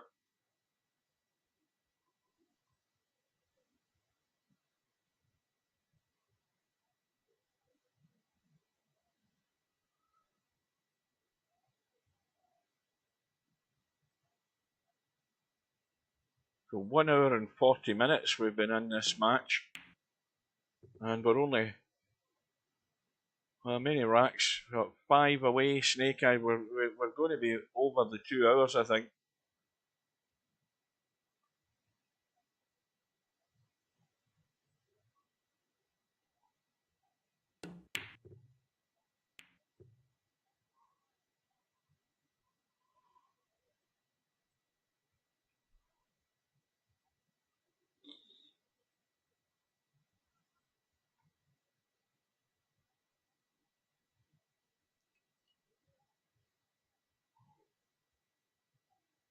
Well, Snake Eyes has a shot up table where he can play the combo and run the cue ball and try and improve his red that's on the right hand side next to the yellow with the yellow above it.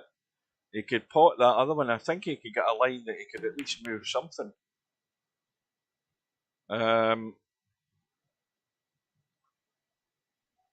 Well, as it is now, Silvia can she see her yellow over the pocket? You know, she's leaving the yellow there. Yeah, there's major issues here with doing anything at the moment.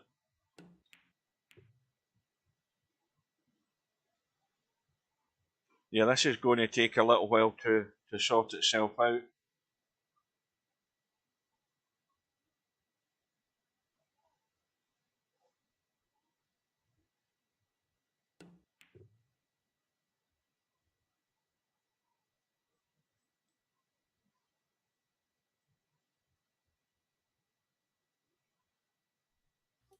Well, that was a good thinking shot.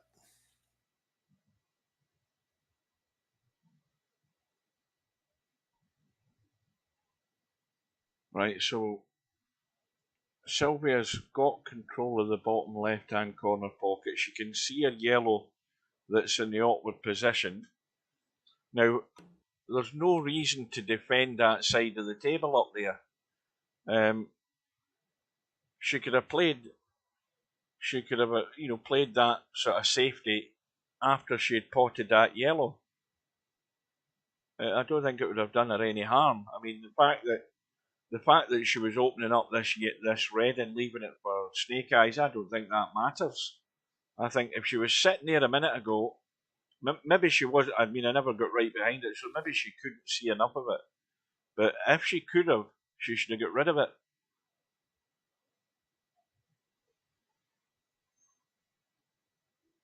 All the troubles down the bottom end here for Snake Eyes, as well as Sylvia.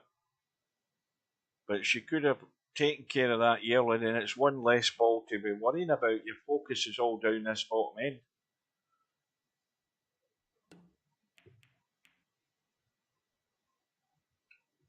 Well, again, that's a sort of 6.5 a dozen shot, because now our yellow isn't playing. It could have been in a play 2 shots ago.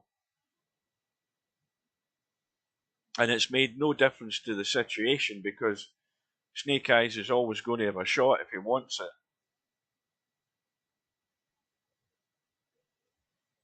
Oh, look at that red up in that top left corner. It's deep in the jaws.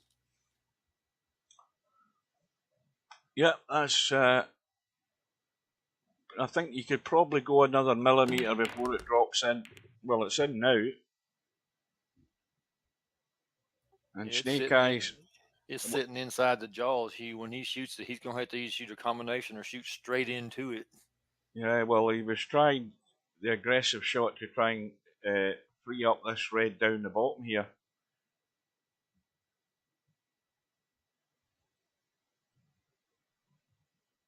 And once again, if Snake Eyes keeps potting balls, it's going to lead him nowhere. He's played the double kiss just to get the cue ball a bit of distance. And he's now got control of the bottom right hand corner pocket, so somebody's going to have to make a telling safety one way or another.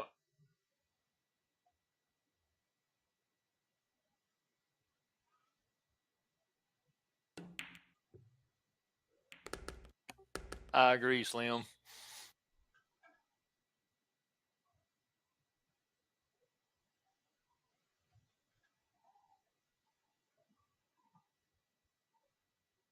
Well, I don't think she wanted both of them to go in on that shot. Exactly. Yeah. Because now she don't have anything. Yep. Snake Eyes can make his move here.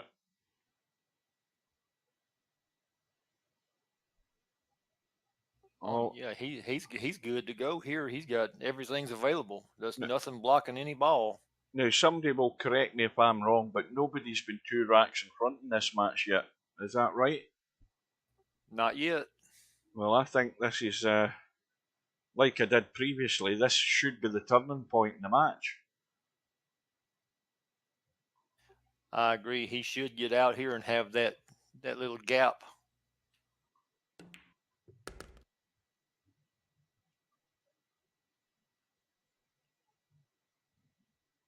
Now, the main concern is what ball is the last ball to take him out onto that 8 ball. Now, obviously, it's not going to be the one up top. I don't think it's going to be any of these 2 into the corners unless you were just dropping one in dead to take it into the opposite side pocket. I was just fixing to say that one over there and behind the 2 balls that are sitting there on the bottom rail, that would probably be the one he would just want to push in. Yeah, this shot he's got here, I think that's, I mean, that red cuts into the side. The problem with it is the cue ball's running and he's heading up table unless he wants to try and run into a yellow. Now he's taking his one over the corner. Right, now there's a problem. That frees up the corner. If he makes the ball, it frees up a corner for the 8 ball. Yeah, but look at what he's got now. He's got a cut into the side, heading completely the opposite direction of where he wants to be, and now he's got to find a gap. And this is where it can all backfire on Snake Eyes if he doesn't get there. As you always say, he made a complete hash of that. Oh, this has got to be good. And of course, again, the cue ball's running up and down the table. I mean, look at he's got to get this really, really good for it to go in. I don't know whether he wants to do it with pace or whether he wants to be gentle and just get it in or over. In the end, he needs to leave it hanging in the pocket. If he doesn't, make it blocking the pocket. Yeah, he's got it in the pocket, but he's going to be in dire straits in a second or two because Silvia is just going to brush off the yellow that is behind the 8 ball and run over behind the other yellow. Well, she needs to play it right though because she doesn't want to be leaving any sort of gap. So to me, it's nice and soft so that you're not hitting that yellow and just dropping over there somewhere. Well, she's gone the other way. Now, well, there is a gap. The best that Snake Eyes can do is drop into the gap and drop on top of his red.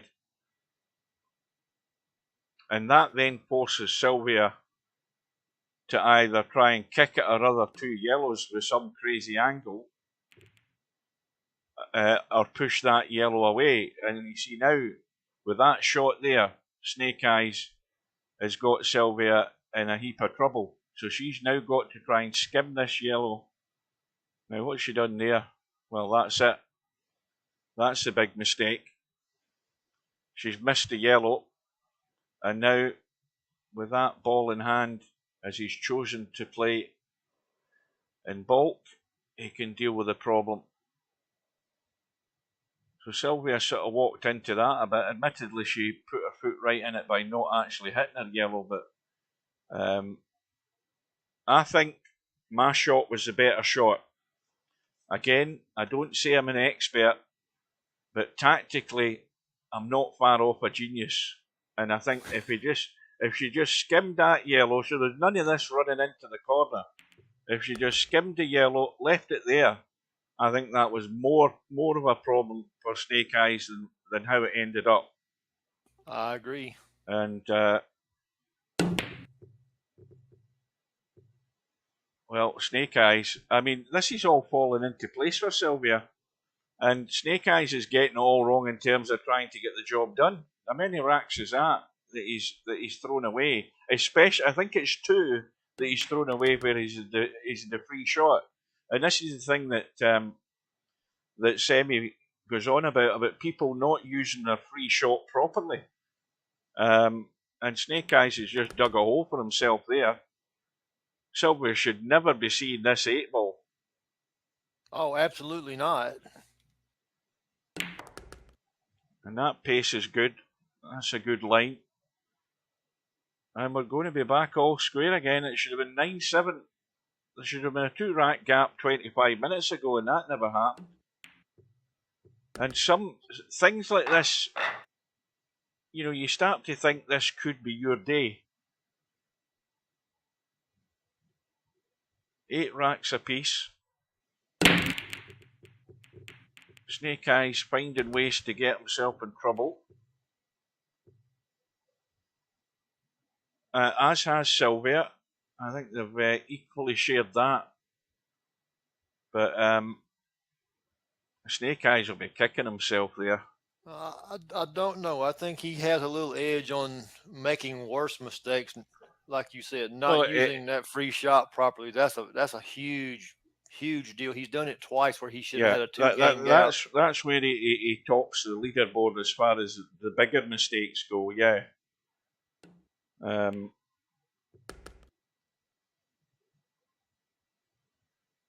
Well, I'll tell you something else, Rob. I don't think there's been a rack in this match where they've actually broke good in terms of where there's not been a problem to be dealt with one way or another, or problems have developed. That's why it's going as slow as it is. You've had this little tactical exchanges coming in because the table's not been kind in terms of the layout a lot of the time.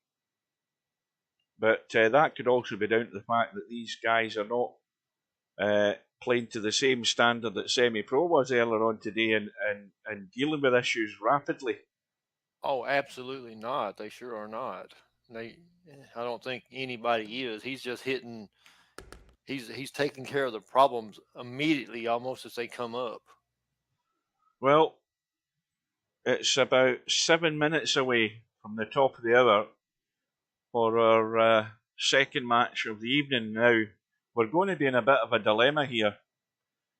I'm assuming the vote is that we stay with this match until it's done. And I'll go with the majority call. I'm here to satisfy my viewers. Well, Silvia's changed in the last few weeks. Look at her photograph.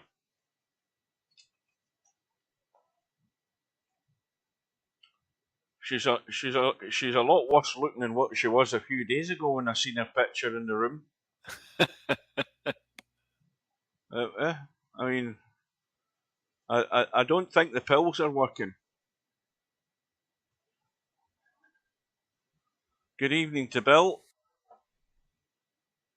I agree, Larry. I think he should have shot that red ball right next to that yellow while he had position on it, because he may not get that chance again.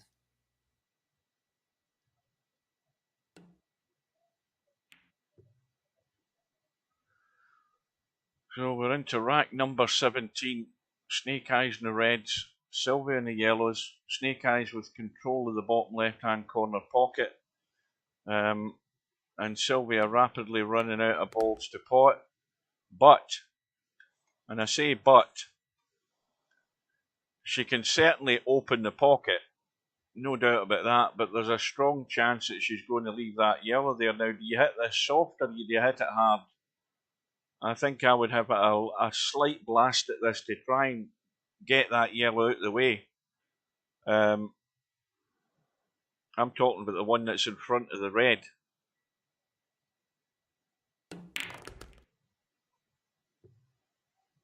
Now, that has gone really ugly for her.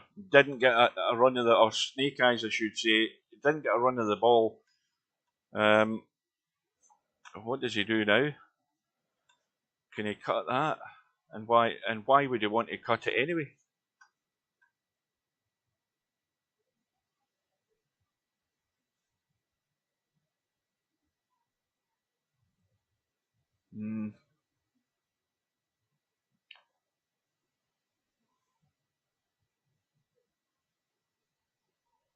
Well, this is he's trying to play the little combo, and that's well played. But although it keeps him at the table, he's going to have to. I don't think he can avoid that yellow from where he's cutting this red. I don't think he can avoid it. Is he? He can't bank it off the knuckle because it'll just go in a different direction. He's played the cut. He's hit the yellow that I thought he would. Well, now it's in or over, and if it doesn't go in and it stays over the pocket, then he's going to be buried in a minute.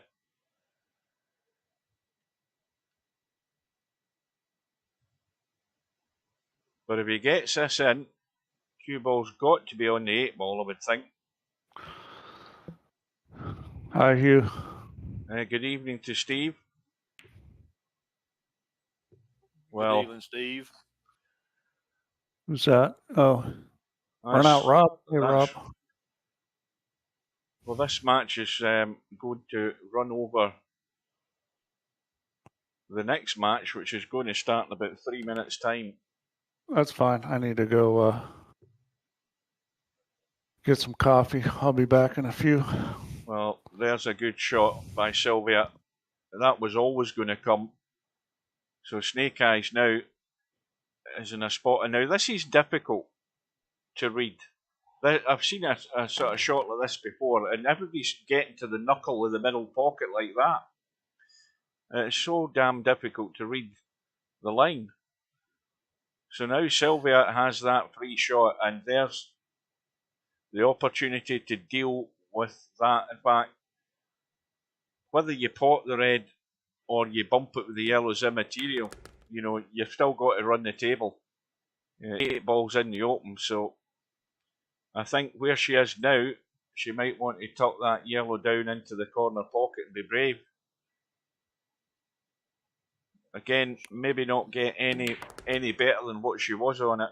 That's probably the same position.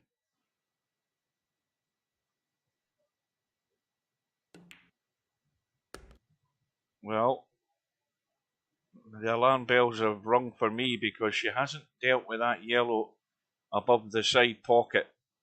And now she's in no great shape here. Got to roll this in. Well, this is better now. Everything's looking good. She's got there. Roll the red up the rail. Yellow up the rail. Yellow into the corner and a long 8 ball probably.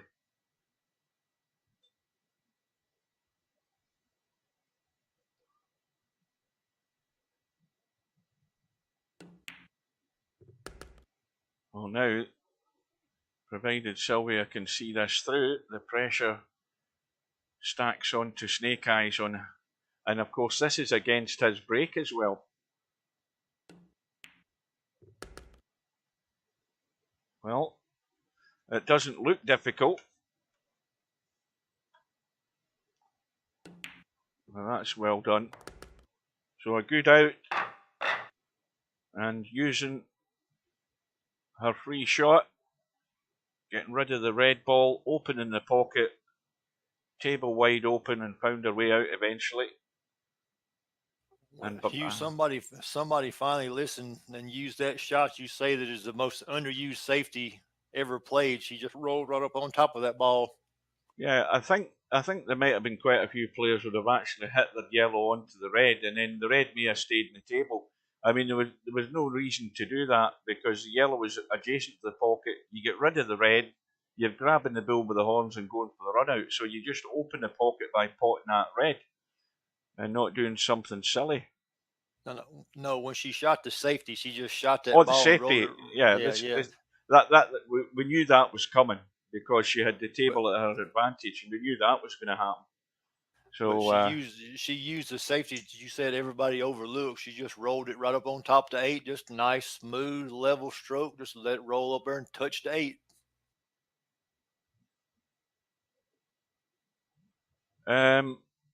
The next match, if I can get this to operate, is that one.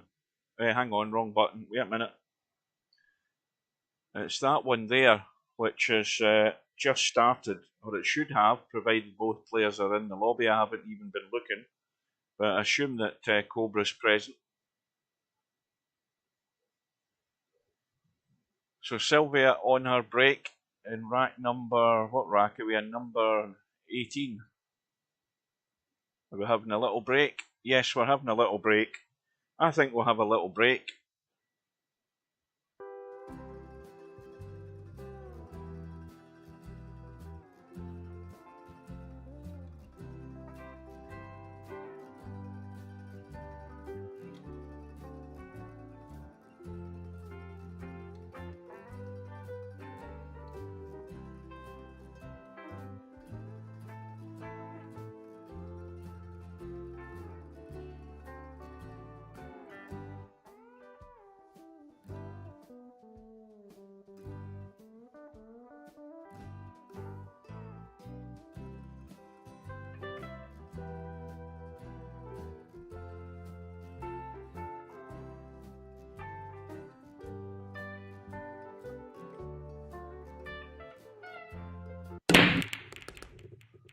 There we go, just back in time.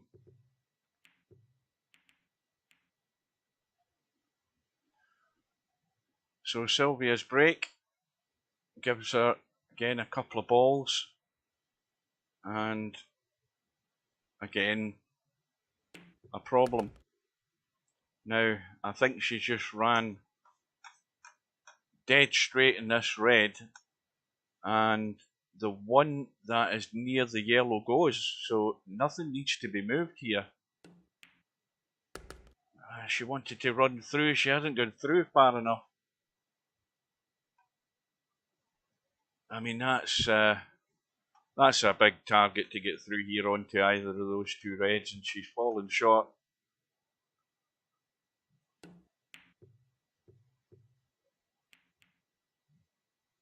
And now again, that cardinal sin in trying to be productive with the other red, she's locked up.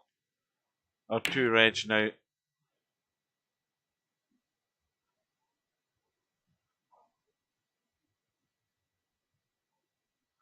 Well, it's an awkward layout now, and it's just as awkward. Well, she'd do well to get this down over that other pocket and get that out of the way and control the corner pocket up table.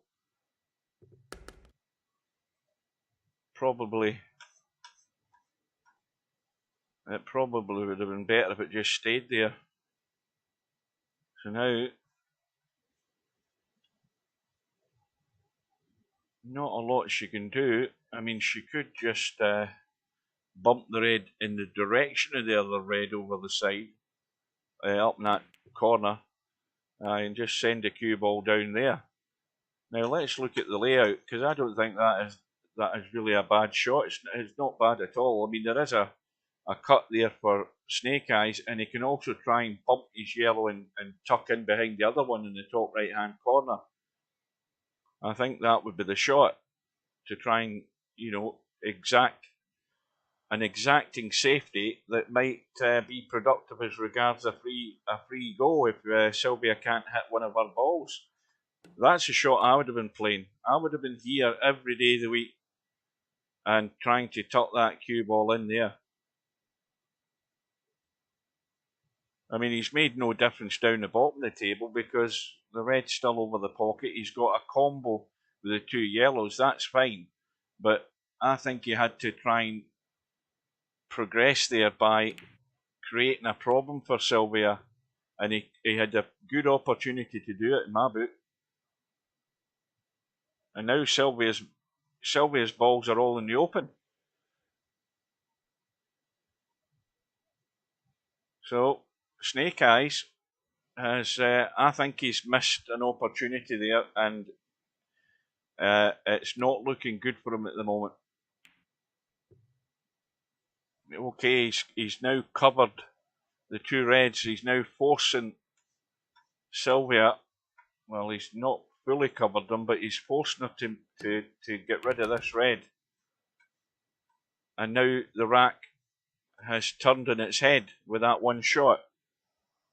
That's how quickly it is that an advantageous situation can change. He's now blocked the bottom right hand corner pocket, and he's now become favourite for the rack.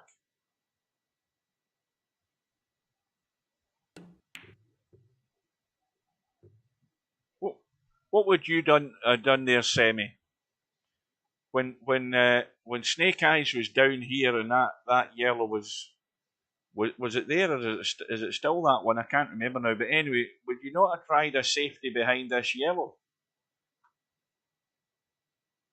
I'd be interested to hear what your opinion was. Should have potted the yellow up top. Oh, you've got me confused. You need to explain that to the dumb folk like myself.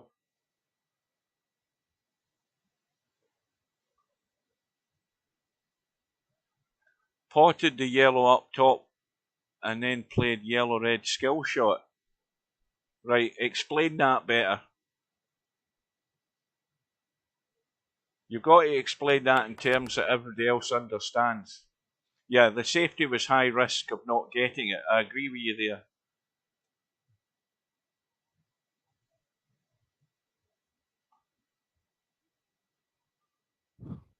Hi, all. Welcome back. The safety was high risk. I'm assuming he's saying if you didn't get a snooker, you were screwed. Well, there's that possibility. The table wasn't great, but we're talking about a number of shots ago. But like I said, from that one shot that Snake Eyes did play that turned out good, he's turned the rack in his favour from that one shot. He might have wanted a better position in this though. Now, presumably, you guys can confirm that both the other guys have arrived and the match has started. Because I haven't looked. I'm trying not to take my eyes off of this one. I'll go look. Yeah, they're playing. Right. Cobra's about to win the first game. There's no reds left on the table. Cobra shooting his last yellow, so Tommyy made all the reds and didn't get the 8-ball in. Did all the hard work. That's the cardinal sin in blackball or in any 8-ball game. You do all the hard work and don't get the job done.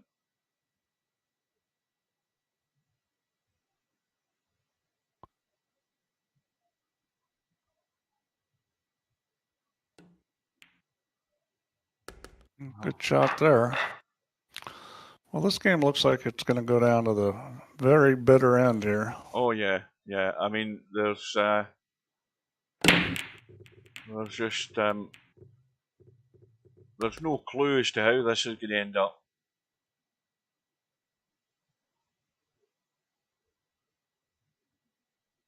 So one red is gone. Hello.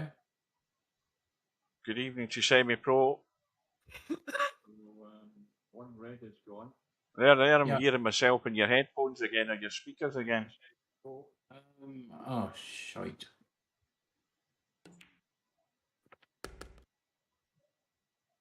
That better? Yeah, that's better, yeah. Okay, just a quick one. What I was trying to say is when Snake Eyes had the... When... oh my god. When Snake Eyes had the two yellows at the bottom corner in the balk end with Yeah. Silvers having the red, the top yellow went in that same pocket. So play the yellow onto the red, pot the red, and follow the yellow in. Right. I'm just clarifying what you wanted me to say. What I would do. The problem with doing the safety up in the top that you were suggesting is that you had to have the correct path in order to get that, and that is quite hard to achieve, especially with the distance of the white to the yellow. You could have easily gone past that ball and then pretty much handed it over the game to Silver at that point. So you're probably better off just potting, or at least attempting to pot, and then playing the skill shot. Now, what do you do here, Semi? Because he's on...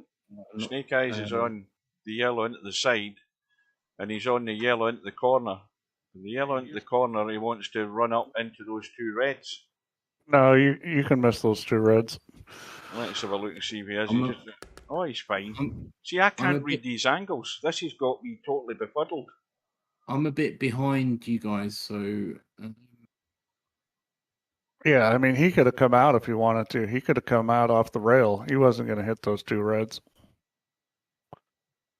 Simanx, everyone's tough in this tournament. I'm not going to say I can beat anyone. I'll just take each match as it comes, each frame as it comes.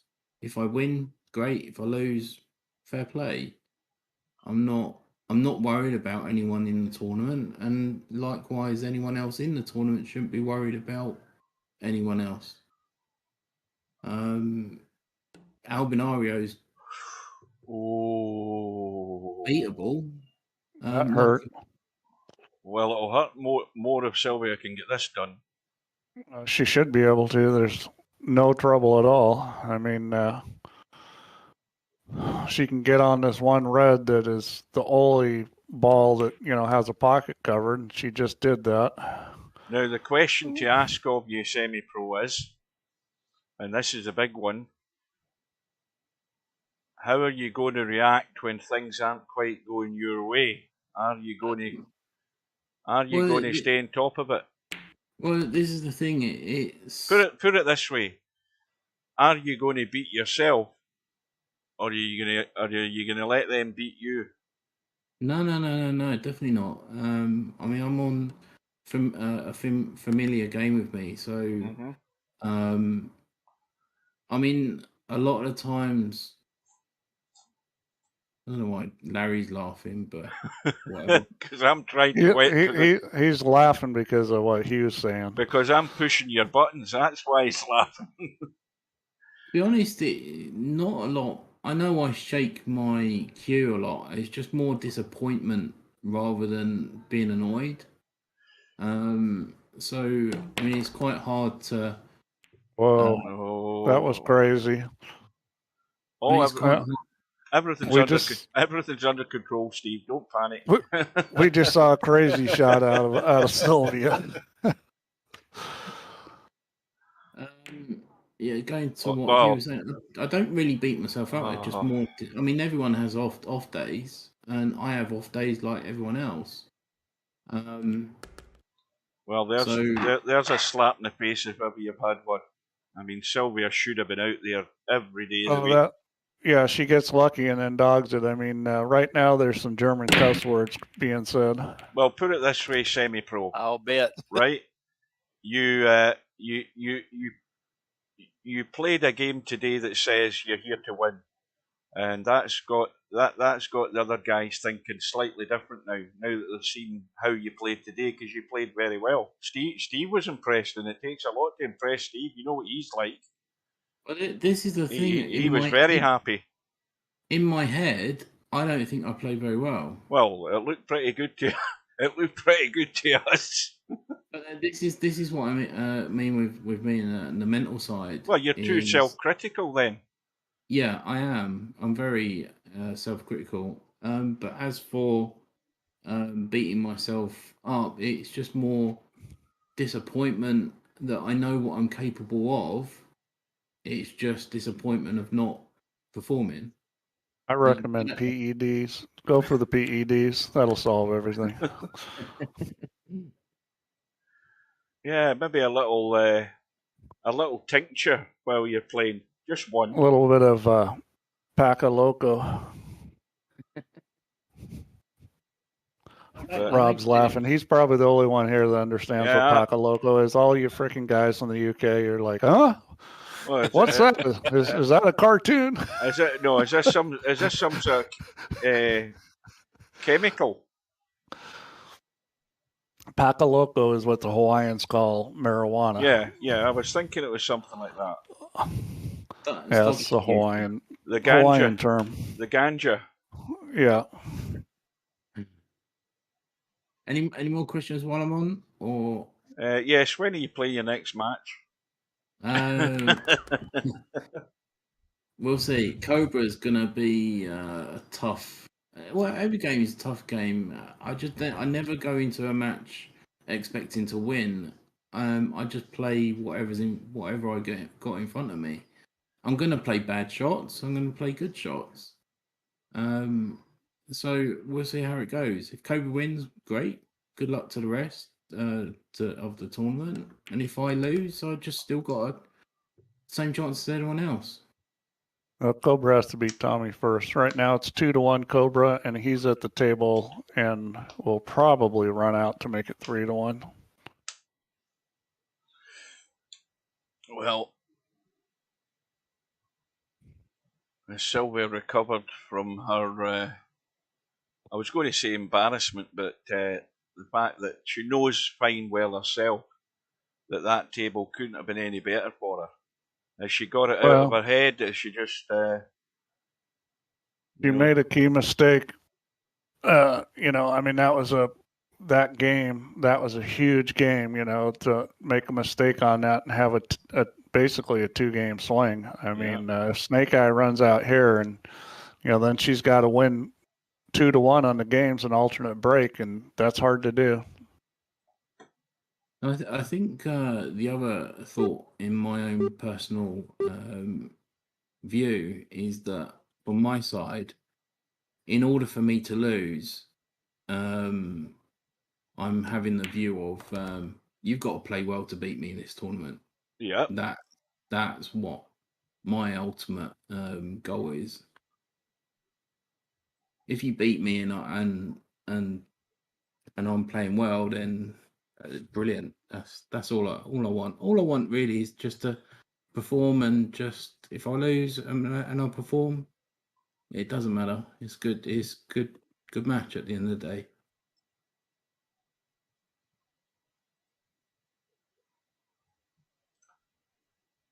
That's how I see it anyway. I want to see a match go like this one has gone today without the mistakes. Well, that was a whoopsie there. I don't understand why he didn't hit that hard and get up above the ball and shoot that yellow in the same pocket, because now he's straight in on it. Yeah, he rolled it. He rolled it. Now he's dang straight in on it, and he's going to have to bank this other yellow. I think what he needs to do here is, stop the ball, maybe pull it back just a couple inches and bank that other yellow. Yep, because he can't follow through. He's going to follow in. Well, the problem is trying to pinch it. The problem is all the reds in the way. It's not as much the follow through as there's very small windows to get on that yellow. He might have a shot here. No, I think he's cutting that away from the pocket. I don't think that's... Well, Sammy will know better than any of us probably whether that goes. You hit this with a little bit of inside English. Yeah. if you're in that situation and you don't quite have enough ball, you got to hit it with inside and curve the ball a little bit. Plus, the inside will throw the object ball more and make the hit effectively fatter. I mean, that was just poor choices there. Well, I'll tell you something. This is deja vu here. I think Snake Eyes had a couple of shots there. He could have played the white on the cushion and tried to pot it in the other corner, or the kick off the same cushion and try and cut it into the other corner. Now Silvia should be potting this red and just coming back for the other red that's blocked the pocket. Now that was a non-productive use of her free shot. I mean, all she did was make a ball, which she didn't need the free shot to do that. Yeah. I mean, even if you did something minimal, like she could have taken that yellow and hit it so that it was frozen on the middle of that end rail, and then shot the same red she shot. You know, I mean, yeah. I think people just aren't used to this free shot, so they're not quite sure what to do. I mean, I don't play black ball, but I mean, I could see right away that she should have done something different than what she did. Yeah, I don't think it's that, Steve. I think it's the looking at the layout and people are assuming that it's an easy run out. That's why they don't use it. I mean, me personally, I use the free shot as much as I possibly can. Yeah, but that's the wrong thing to think. The thought that I'm going to be very general here, but the very general shot that you ought to have every time you come to the table should be, which shot gives me the best chance of winning this game? And the shot that would have given her the best chance of winning the game would have been putting that yellow on the middle of the end rail. What she did not improve her chances at all because she threw the free shot away. Go back to what Steve just said there 2 seconds ago. If that yellow ball was in the end rail there, right? Snake Eyes has got no shot. He's obviously been left a dodgy yellow anyway, but she's going to get out of jail here, and that's 2 racks that she's almost thrown away with that free shot. Yeah, if she would have lost that would have been a shame. Yeah, she's got away with it there. Any more questions before I go? Yeah, what's happening in the golf? Did Liverpool win? That's the 2 questions. I don't know. Ask the chat. Right, I'm off. Right, see you later. See you later, Semi. Good luck in the next match. Thank you very much. Where's that cue ball? Well, it's kicked away. Well, I still say this, that Silvia should be thinking maybe it's going to be her day, because she's done things a bit daft in the last few racks. She's lost one of them because of it. She's escaped in another, and she's still well in the game. She obviously hasn't played tons of black ball, or she hasn't played with the right people. I know she's been practicing. She needs to play with somebody like Semi that, Yeah, I think she's been playing with Larry. Understands the strategy better. We'll blame Larry. I've seen her practice. Yeah, it's Larry's fault. Yeah.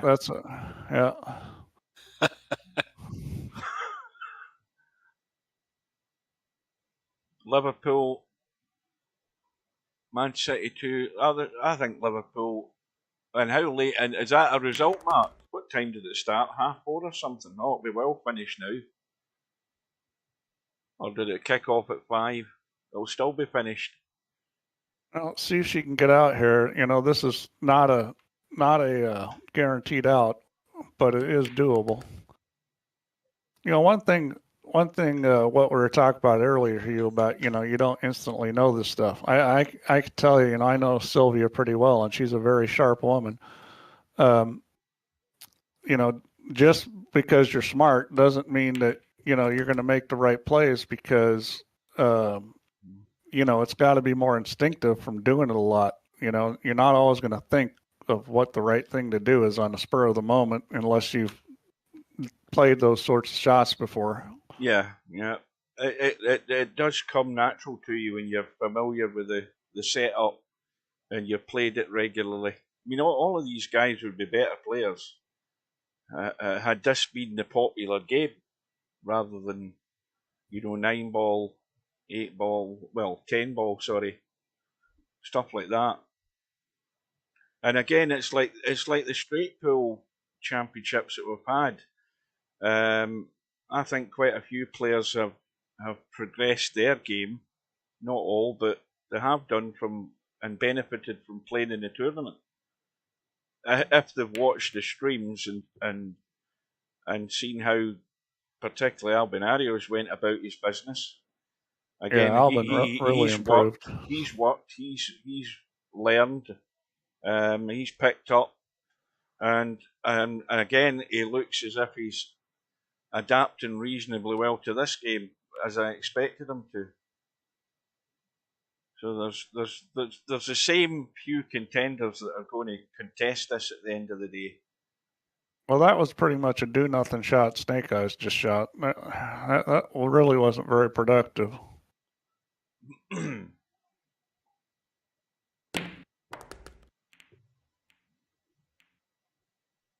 Yeah, well, that didn't get it done, and she still got this other ball up there that, well, it goes. The other ball does go. Well, I'll tell you something, Steve. You're trusting your eyesight on this pot and that red. Yeah, it goes. I think that was the right move there. Might have been better to get that yellow a little clear of that 8-ball, but he's going to try to lock her up. I don't think he can do it here. No. I don't think he got it. Yeah, that ball is just not far enough away from the rail to get that shot.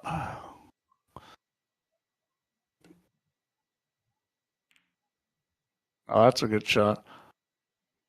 All he did was open up the possibility of making that 8-ball, although I don't think it goes. Yeah. So this is good. He's going to force her to hit the ball that's blocking 8. It's Snake Eyes that's playing. Yeah, Sylvia just played a great shot. She forced him to hit this ball that's blocking the 8, which is a good move. Yep, that's put it into play. Just fixed one of her problems. So she may go right back to that same shot. Same again. Yep. It's going to be a little harder this time. The red's a little further from the rail. This one's a little trickier. She's a deft touch you need. That'll do. Yep, that was well done. So having that yellow there makes that shot possible. That suddenly became a much better shot because you can't see the yellow. But that was a good response there. But it is a good response. So we've got a wee bit of this tactical stuff going on. This is what I like. Yeah, well, Sylvia's in trouble here. The fact that she's fully snookered, I think she's just going to try to roll up against us again. This is where the rules come into play, and she got too far behind it. I could see the way she was aiming. It was going to go too far behind, and a lot of that's just from, not shooting kick shots. I mean, kick shots are one of those things that the only way you get used to the visual is shooting a lot of them. And, I don't know if you guys know this, but most good billiard players don't use diamond system. Same thing with most pool players that kick well. I'm not saying nobody uses them, but they've learned to play the lines based on doing a lot and getting a feel for where it is. Especially the great billiard players. Most of the great billiard players don't use diamond systems at all. A few of them say they have once in a while in certain trouble situations. Most of them say things like, well, I didn't learn a diamond system until after I was a world champion. I mean, it's almost like a negative to learn that kind of stuff. Well, you look at professional snooker, in the top 16.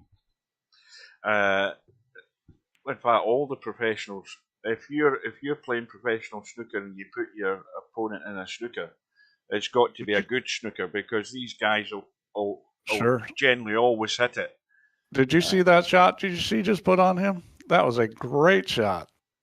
No, I was actually yawning at the time. It was a 3-rail kick to put the ball in this position. That was a fantastic shot. It was absolutely a great shot. Shot of the match. Well, Snake Eyes was impressed. Yeah, I mean that's. That could be a game-winning shot. Now, if I was him, I would probably just be soft kicking at this one ball that's blocking her. I would not be doing what he just did, because that is just he got lucky. That I would have soft kicked at the one that's blocking a red. You're not going to move it. You're not going to get it out of the way. And it was an easy kick. Instead, he does some crazy stub looking thing and gets lucky. Well, I'm going to have to watch this at the end of this match then to see that shot. The bank's on, and I think you can get the cue ball across to shoot the red. She is deciding she doesn't want to shoot it, but she can't roll up on a ball because she doesn't have a full snooker. I would be probably playing this bank shot here. Now, you talking about banking into the corner past the red? Yeah. Oh yeah, that goes no problem. That red's not in the way at all. Well, that's taking care of the pocket. She didn't hit it that great. I mean, to get a shot on that other red, she was probably going to have to draw it pretty hard. That was more of a position play than a try to make a game winner. And the good thing is she's got balls in front of the pocket. The bad thing is that, when you're in a situation where the other guy's got all his balls and you're down to two, typically you're going to want to shoot game winners instead of trying to play for position, because he can just duck when he wants and torture you to death until he wins. Good evening to Brain Fell Out. Late to the party.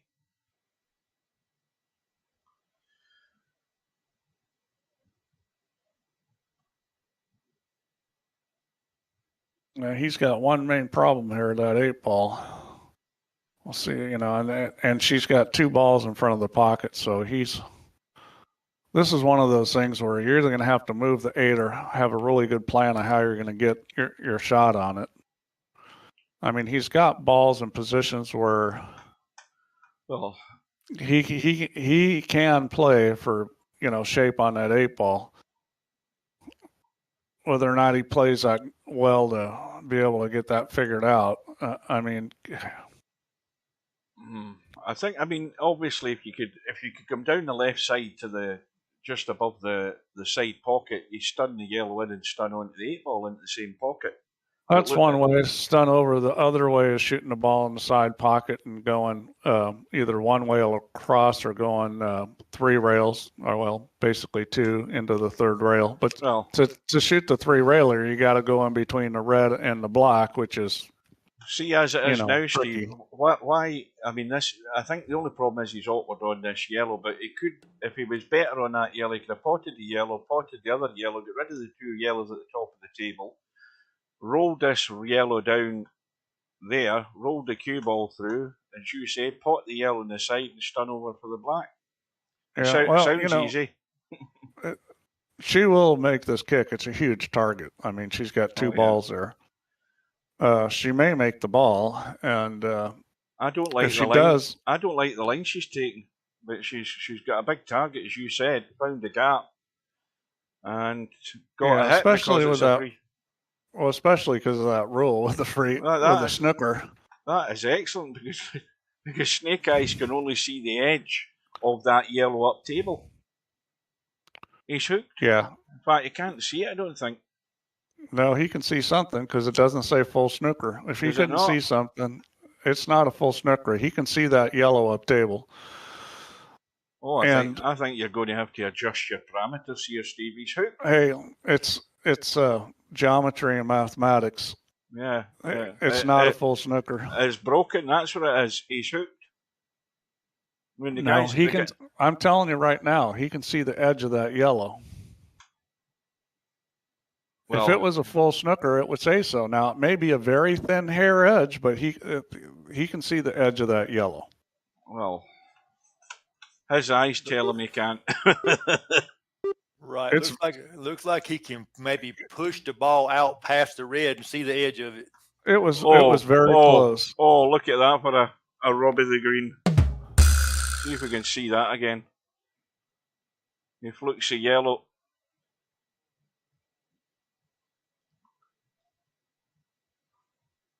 Not that it's given him a great advantage, but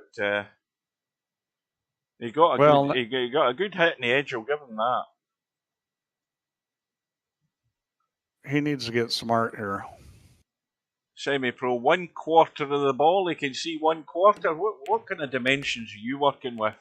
Well, I don't think he could see 1/4, but he could definitely see a piece of the ball. He could see a coat of paint in that ball, if anything.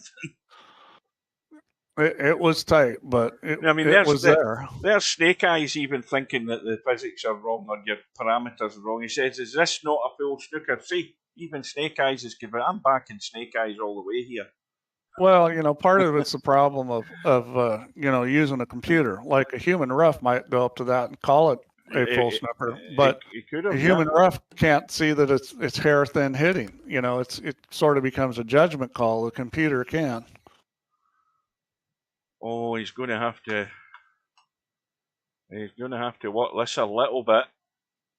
Yeah, this is not really a problem. All you have to do is make this ball. Well, he's going to leave the high cut if he doesn't get this cue ball back into the table. He's putting English on it. I wouldn't put any English on this. I just hit this with straight top in the center of the ball because,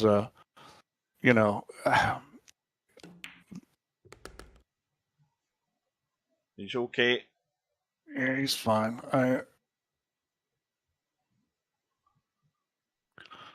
Well, Silvia played a pretty good game there and ended up still losing. I mean, there were some fantastic shots in that match and a little bit of luck by Snake Eyes. Yep. Well, Snake Eyes. She's got to feel a little cheated after how that game went. Well, she's got the break, and it's all dry. That's what we call here a shit out. Yeah. Not a run out, a shit out. Shit a ball in and get out. Exactly. Complete shit house luck, huh, Steve? Yeah, I mean that was very lucky. But you know what? He took advantage of it. He managed to get out. So you got to give him credit for that. As when you do get lucky, you need to take advantage of it, and Snake Eyes did. Well, this is the longest match of the tournament by far. Well, there's been a lot of strategy play. I wouldn't say they're playing terribly slow. I mean, they're a little bit deliberate, but with all the back and forth on the strategy, it's been a long match. Let's see. 6-2 Cobra versus Cobra. Tommyy. 6-2. Yeah, it's gonna go. That match may be over before this one. Exactly. Yeah, I think you might have got that right. It's looking that way. Well, no, we're probably going to be seeing a bit of it, but I'm not leaving this one. Oh, this is a great match. This is fantastic.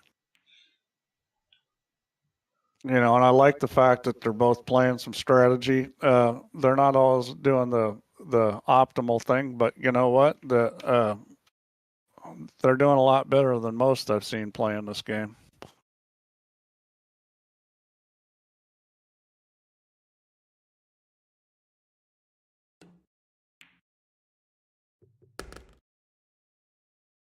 Yeah,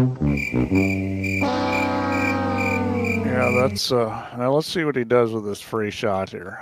See if he does something productive.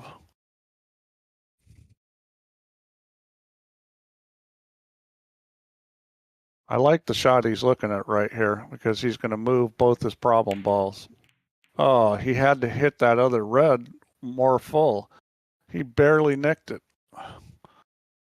Well, what he needed to do there was just hit that red more full, and they both come out. He got a little lucky he's got this shot on this one.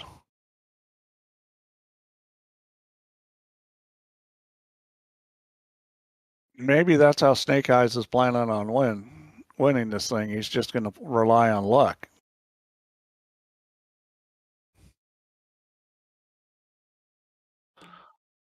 Well, no. It's a far cry from what Stubb does.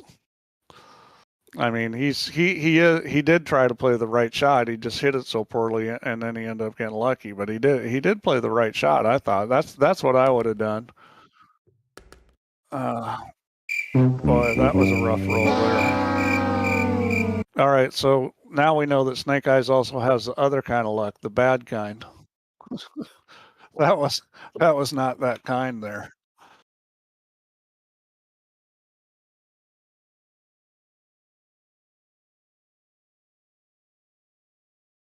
Why is Larry saying mute? Now, you got yourself on mute, Hugh? Yes, I have again, Steve. I've done it for about the 15th time since I started putting my button down on the space bar. I keep leaning on it. Yeah, I would take it off So, the space bar for sure. The poor guys only have a one-way conversation because they're hearing you guys, but they're not hearing me. Why don't you put it on, like, some function key or control function key so it's not so easy to hit? Yeah, but the thing is, Steve, I've got that many function keys and shortcuts for my stream, for all my scenes that I'm going to, that it's bad enough remembering them. I'm sure you can figure out some 2-key thing that is going to be a little more reliable than the space bar. Well, I thought I'd keep it simple because the last time I had it on the Alt in the space bar, and that keeps bringing up my little Q stick, and I had problems with my donut disappearing. Well, that was about 4 times it went back and forth in the pocket before that went in. And I think she's going to try to cut this ball on the side, and that's no easy shot. It's all of a the sudden. good news is I think she'll get if she makes it, I think she'll get a shot on this other yellow. What a shot. Yeah. What a shot. See, she come out perfect on this other yellow. Now, the question is she going to try to get into this red-yellow, go between the 8-ball and the nope, she's not going to try that. I'm not sure what she's doing here then, because this is no good. Well, she's ducking to the yellow. Well, I mean, she could have played the carom. I mean, that was the thing. She could have played. I think she just tried that, but the 8 was in the way. I think she was planning on playing the carom off the first yellow into the red, and just if that was the plan, all she needed to do is hit that ball into the corner a little harder and bump the 8 harder. That's the thing. When you're bumping balls, you got to make sure that, you bump them hard enough that you're not up against them and they're blocking you. Now, tell me what the hell that was. I'm not sure. But that's 3 times that I can count that Silvia has come to the table with a free shot and hasn't won the rack from it. And she's still not lost this one. Well, there was just a major mistake right there. Let's see what he can do here. This is tough. The carom's tough. This is a tough situation. I think the best shot is rail first into that yellow. Yeah, rail first into the yellow, and that you can cut it across and make the other yellow. It's a rail first or. Oh, she can see the other yellow. I never thought she could see it. I didn't think she could. See, I'm telling you, the physics are all wrong in this table, Steve. It misleads you. I think it's our eyes. It must be that. Wow. Well, that was really a huge mistake by Snake Eyes letting her see that ball. That shot that he played where he bumped the red up towards his other, he locked the 2 reds up doing it. I don't know what the idea was with that. Yeah, that was tomfoolery is what it was. Well, we're all square again. We are going all the way with this. This has got 13-12 marked onto the scoreboard. Yeah, well, this is a huge rack here. Getting on the hill first is and this kind of thing is just huge. Well, so he's got an open rack here. This is an open invitation again. 8 balls in a good place. Yeah, got to take the yellows. That wasn't really what you wanted to do. Well, good thing he's got the one sitting in front of the pocket. He could shoot this one over the ball. I probably would have shot that one too. All right, well, this is perfect. He can stun out, have shape on 2 different balls.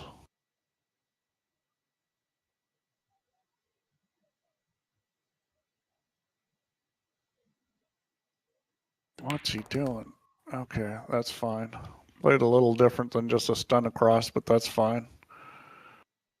got to be a little careful here. You need to make sure that you get above this ball. Is he not going to shoot that? What's he doing?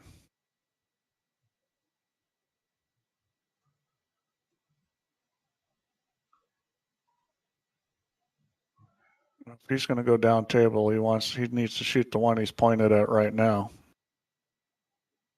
Yep, and he needs to control his backspin. Yeah, pretty well done. He overhit it a little bit. But, I mean, this is a shot to shoot here. Don't turn back up table. He should shoot that ball right now while he's got it. Well, he can't see anything up table anyway, so he's got to take it. Well, this is natural shape just to go around this red, and he underhit it. So that's a terrible mistake because now you're not in the spot you wanted to be. He needed to come out further so that he could just, stun and back up a little. Now right. It's going to get trickier. I mean, he's still okay, but you really want to get above that line on that yellow because otherwise you're cutting it back into the red, and that's trouble. Yeah, he wants to get around here. He has to get into this zone. Yeah, the speed is critical here. He needs to get up where that head string is. Well, Looks like he's done it. Yep, that's fine. Being a little too high is fine. Anything but, below it. Well, this is perfect. I mean, this is just a natural little bit of English. And bring it around the corner. He's being awful careful. Well, yeah, just afraid of the line. Most players would go 2 rails there and run it down the line of the 8 ball. He's kind of scared of the speed in the line, not quite sure where it's going. But he's making balls, and he managed to get out on a table that, though wide open, I mean, that's a pressure out when it's 11-11. Well, Silvia, with her last break of the match, whatever happens. Yeah, Silvia needs to do something wonderful here because she really can't afford to let him to the table. Well, yeah, they're both good. I'd probably, why not play the little combo, try and stun onto the 8 ball and get that red up the table that's next to the yellow. Can you not do that? Can you not just play the little combo? But the problem with playing the combo at the pace to play the stun is the other red might go dead. Yeah, you don't want to hit that combo hard because if you don't hit it perfect, that red's moving out of there and could lock up. Yeah, I mean, to be honest with you, I almost like the yellows a little better than the reds. That's the one that worries me, that one. Yeah, I mean, the table is tricky both ways. I thought the reds were maybe a little tougher. Now, yeah, she's fine here. I mean, she's she going to run into this red and yellow, Steve. Yeah, that's fine. I mean, as long as you're controlled the way you run into it. Oh, I like that. See, the thing is that even if she doesn't get over that yellow, that red, it's an easy bank. Like I would just shoot this red up in the corner, stop the ball, and bank the other red because these side pockets are big when you're coming straight at them. Yeah, she's looking at the red down the rail. I've already had a look. I mean, this is tight. Yeah, well, I'm convinced that not enough people on VP play banks. I'll tell you what, you give a good player that kind of bank shot there, and they're going to make that like every time. It's almost a guaranteed. I think the only worry about the bank shot is the cue ball's leaking away from the other red, though. The red. No, well, that's why this is perfect here. Is that you can get the spot you want right here. Yeah, she's going to try to play, position, and it's doable, but now she's rolled too far. See, I mean. Well, I think she's trying to stun off this to go over to these yellows to leave the red up the table. It's possible. No, you can stun. I thought she'd go into the corner. You can stun this in the corner with some left English and come across, and it'll be hard to get to the other side of that red, but even just bumping it will potentially give her a shot on it. Well, she's overcut it. Oh, she didn't stun it across. She went for the full-blown, I'm going to turn it, which was fine too, but I mean, she came out, if she's going to hit it that way, it should have been less English and just try to roll it. Yeah, I think the major problem with the shot, or the outcome of it, is that she's not got a red in control of the corner pocket, and everything's there for Cobra. I didn't realize she could get over to it rolling it. I thought she had to stun it to get it to the rail before it was going to get into the tit on the side pocket.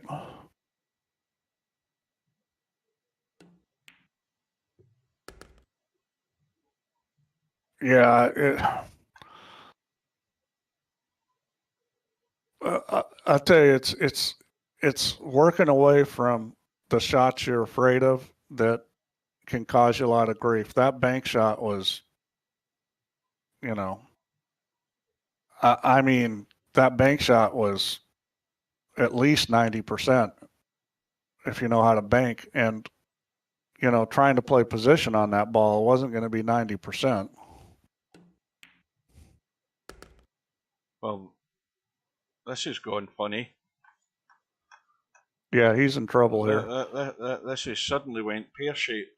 Even if you hit that ball with inside, I'm not sure you can get it. He may want to cut this ball that's on the end rail.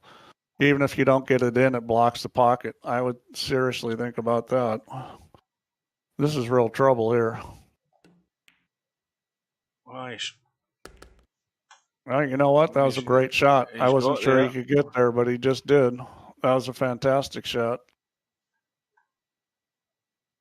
And he's a deft little touch here as well. He doesn't want to let this cue ball leak away. He doesn't want to let it leak away.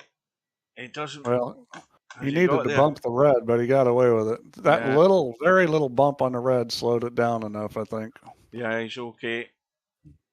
Now this is looking like it's over, and you know, I'm sure Silvia is going to be happy about some things and unhappy about others. I mean, she played a pretty good match. She's not coming out the winner. Well, she made a match of it. That's the important thing. She gave a reasonably good account of herself. I'd say she let 3 racks go with the free shot. Now those three racks have been costly in the end. Well, I think we're just going to have to blame this loss on Larry for not coaching her good enough. Well done to Snake Eyes. He's come through in the end. Silvia. Oh, well, no, and Sylvia. Sylvia's probably the one coaching Larry. So a good win for Snake Eyes, and close call. Silvia, of course, moves over to the one loss side. Well, what we're going to do is we're going to jump straight into what's left of the Cobra Tommyy match. Yeah, it's sort of going as predicted.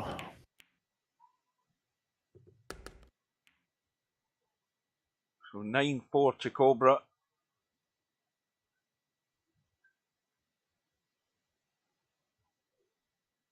Well, he's got his problems to deal with here. Well, he can run into the red-yellow right here. It's natural. Well, he didn't, but that's not a bad place to put your ball. Right, while they're tapping about here at the moment, we'll go back to the bracket. I want to check something that I never checked earlier on, and I was supposed to do it. I want to just look at the stats.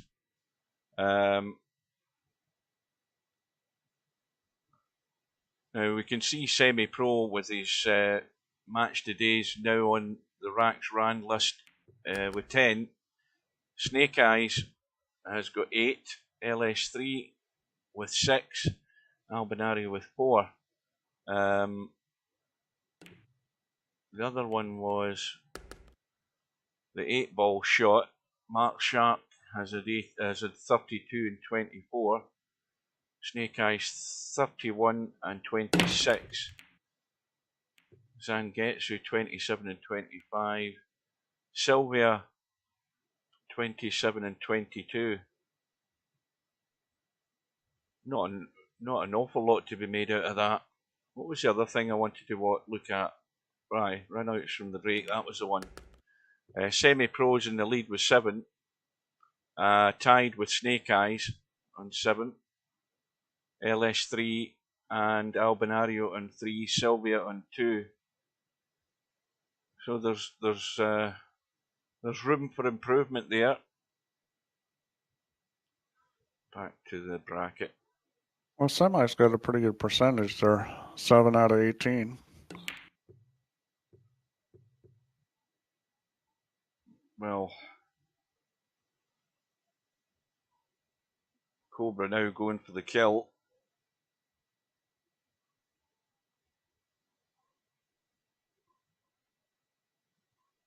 Yeah, he should be out here. This is pretty straightforward.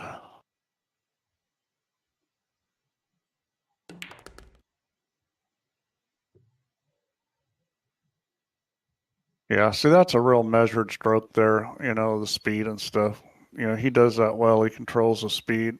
Yeah, that's one thing Cobra's always got. He's got pretty good touch and feel. The mouse is dialed in. I'm not sure what he's looking at here.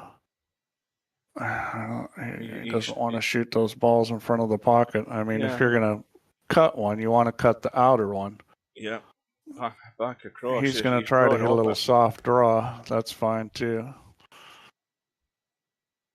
Yeah, he hits that shot very well. A lot of people that gets away from him, he seems to have figured that out.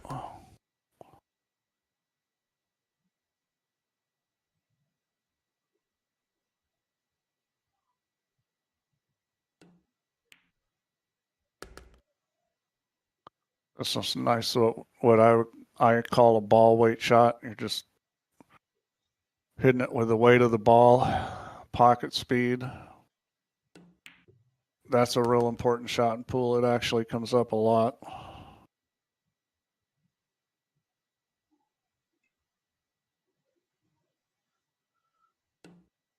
So double figures for Cobra. Well, Tommy needed to do something wonderful starting right here.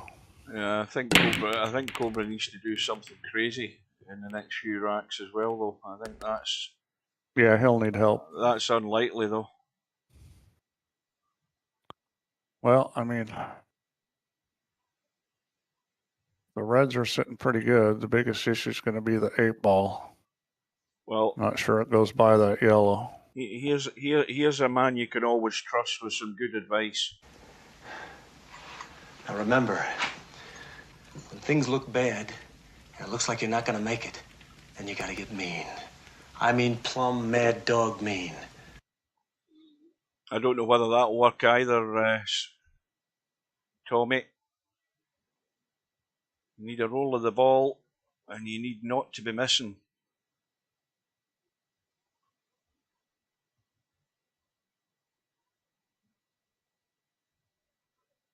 Yeah, I played his golf course. He's got a golf course he owns. It's his course. Who's that? Clint. Oh, Clint, aye. He's got a golf course called Tommyy. It's up above Carmel. Yeah, that was what I was going to say. That's where it was the mayor, wasn't he? So I thought it would have been in and around that district. Yeah, I've played it. I played that course. It's pretty cool. It's up in the hills above the city, and it's a beautiful area.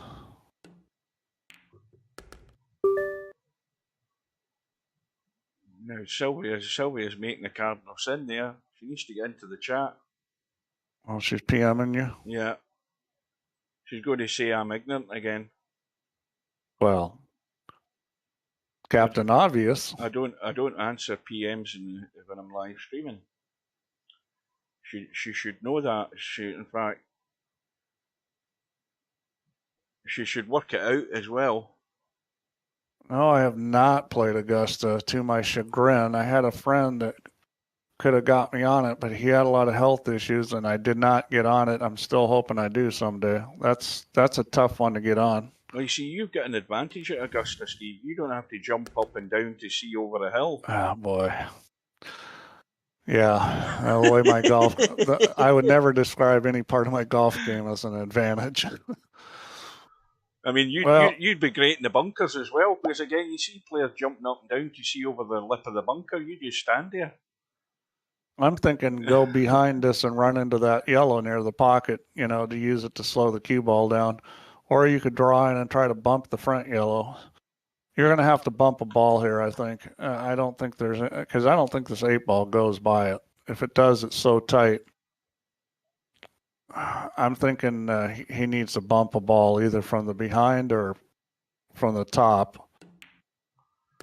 Oh, he's going to bump the 8-ball. That was actually a very nifty play. One way of doing it. Somebody can tell Silvia she needs to come into the stream. She was in the other night there, so she should know to come in. Well, that was a very nice rack by Tommyy there. He needed it. He needed it. He needs a dry break here. And I think his prayers have been answered. And these yellows, well, let's put it this way, they could be worse because... yeah, he almost has to take yellow here. I mean, red is so blocked. Well, that one red does go, but the other one is in deep trouble. And he's got this one up by the side pocket. I think yellow is the way, and that looks like what he's going to do. How does he deal with these two yellows extended from the side pocket, Steve? Well, I mean... bearing in mind they can't go up table. The one closest to the pocket does go.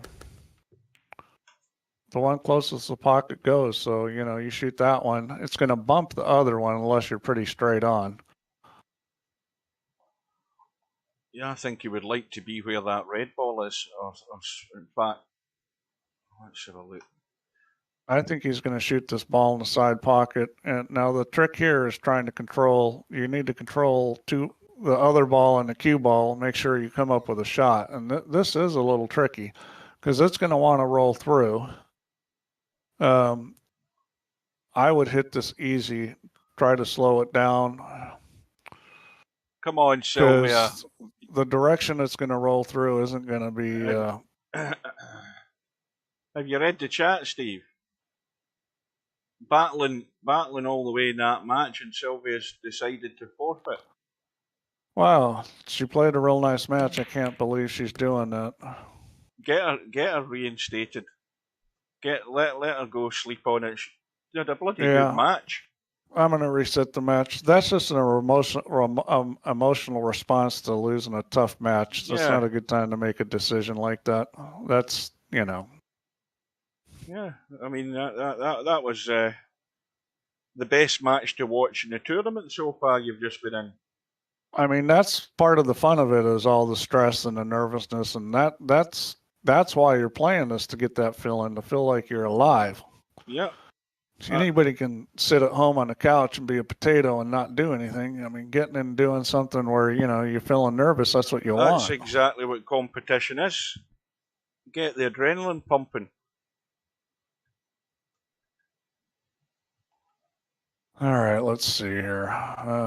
Black Ball World Championship event bracket. Where's Silvia? She just forfeited, and I'm resetting this match. Right, well, Cobra.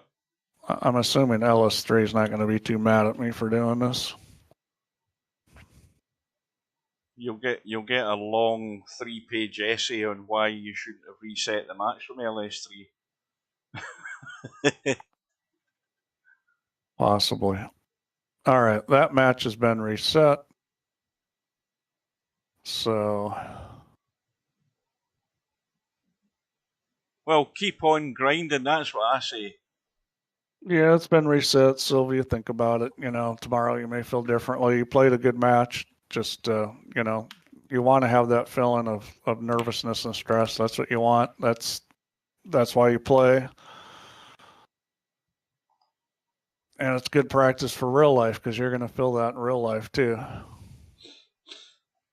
Well, we all know where the problem is in this rack. And the problem for Cobra is that he can't get to that red really off another red unless he travels great distances to try and get a hit on it. Or the 8-ball.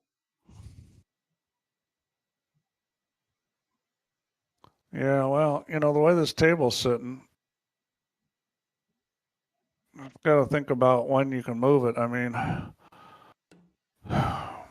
the way the table was sitting right now, if he could have got to it, he could have moved it and not given up a shot. And he still hasn't ruined that. I mean, he just needs to get a chance to move it because he can put this cue ball in a place where Tommyy is doubled up on his yellows or blocked from him. I mean, having a length of the table combo isn't a good shot. So, I mean, yeah, see, here's the problem is now Tommyy made it. Right, good night, Silvia. Good night, Silvia.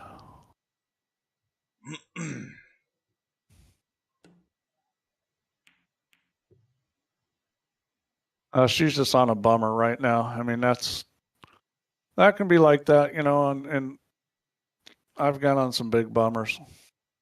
Try missing a ball that costs you a few $1,000s and see how you feel. You can feel worse than losing a match in VP. Yeah, a fair bit worse.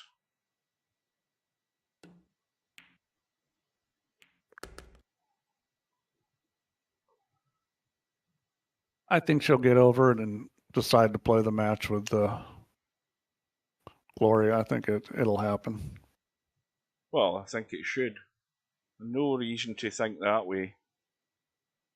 Put up a perfectly good fight. Yes, there's going to be mistakes. I mean, we can all, carry on. I'm not sure why Cobra didn't try to move the red just that last shot. It was in a perfect spot to move it. Now he's looking at it this shot, and this is probably not quite as good. Uh-oh, here we go. Oh, boy. Yeah. I mean, the problem was from that angle, he was going to have to really get it to open up. He probably need to hit it just a touch easier to get an 8-ball better. All right, there's somebody that made pretty good use of their free ball. By the way, Silvia, just so that you know, I'm not being ignorant when somebody PMs me. I just don't open PMs during a live stream.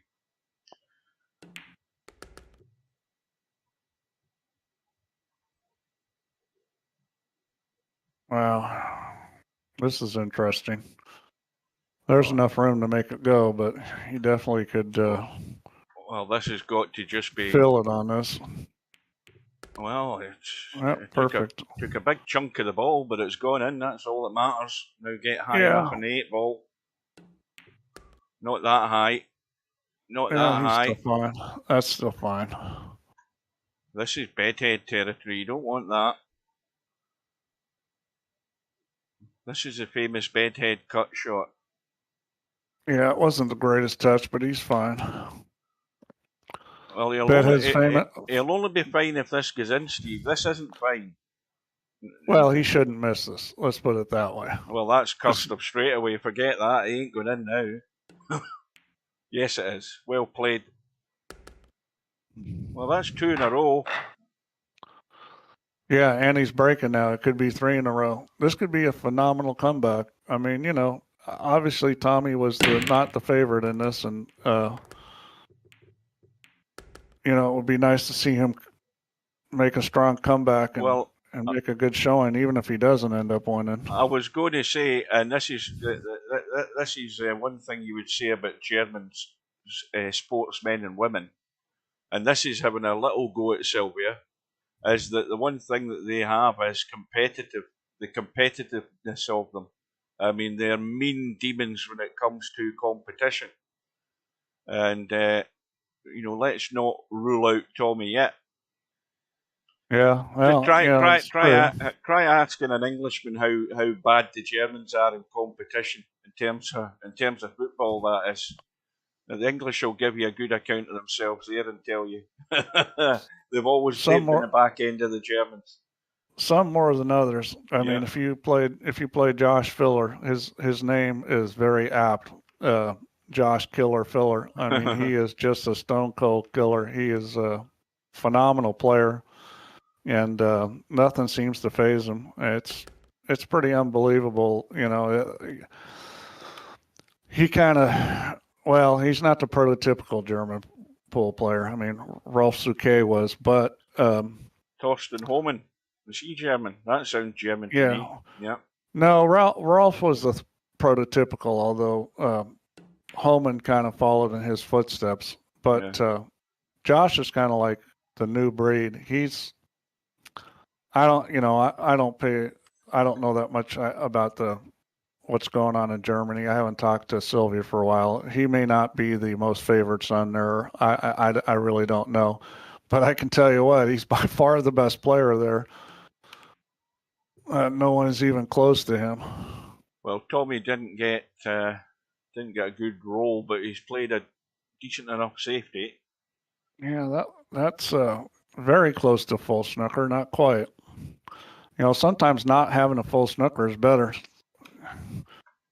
Makes it tougher on your opponent when they have to go to the rail. There's just a little edge there. Gotta be careful here. Yep. That's not really too good. I mean, he needed to hit that harder and come back, you know, leave Tommyy in a spot where he didn't have a shot. You know, unless he's playing the strategy that Tommy's not going to be able to handle his table and is just going to open up the balls for me.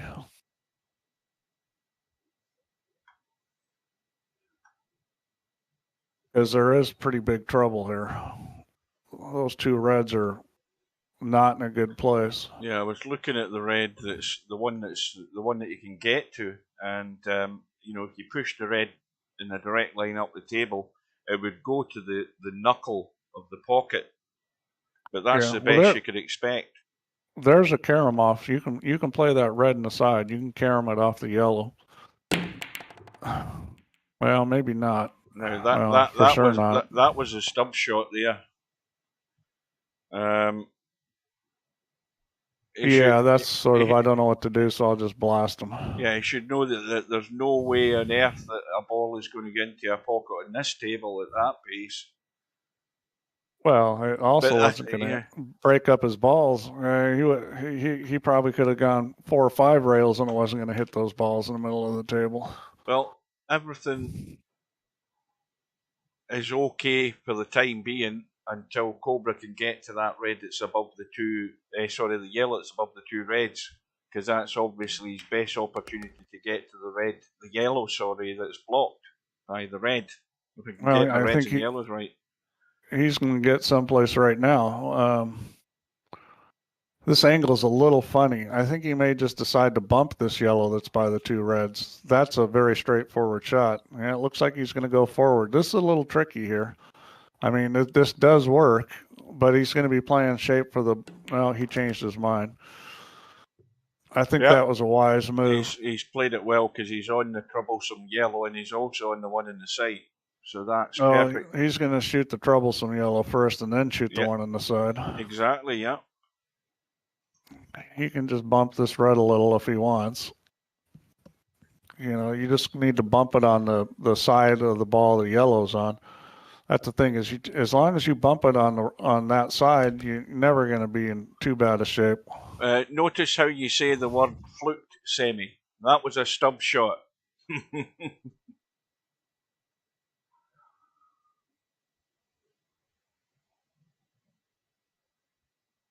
Right, well,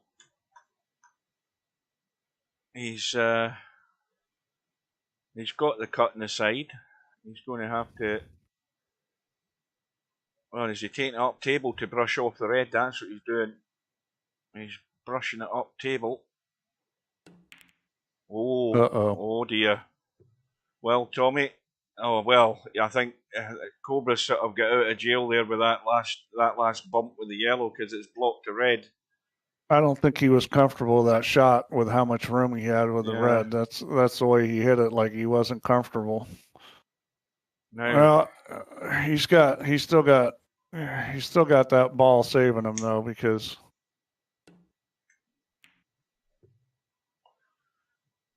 yeah, I like that play. That's a good play there. Yeah, that is not bad. Now, well, the best thing about it is he leaves the red open where he can make it. Yeah. Now let's see. Does Cobra take the bank though? I don't think so. I think he's gonna move balls here.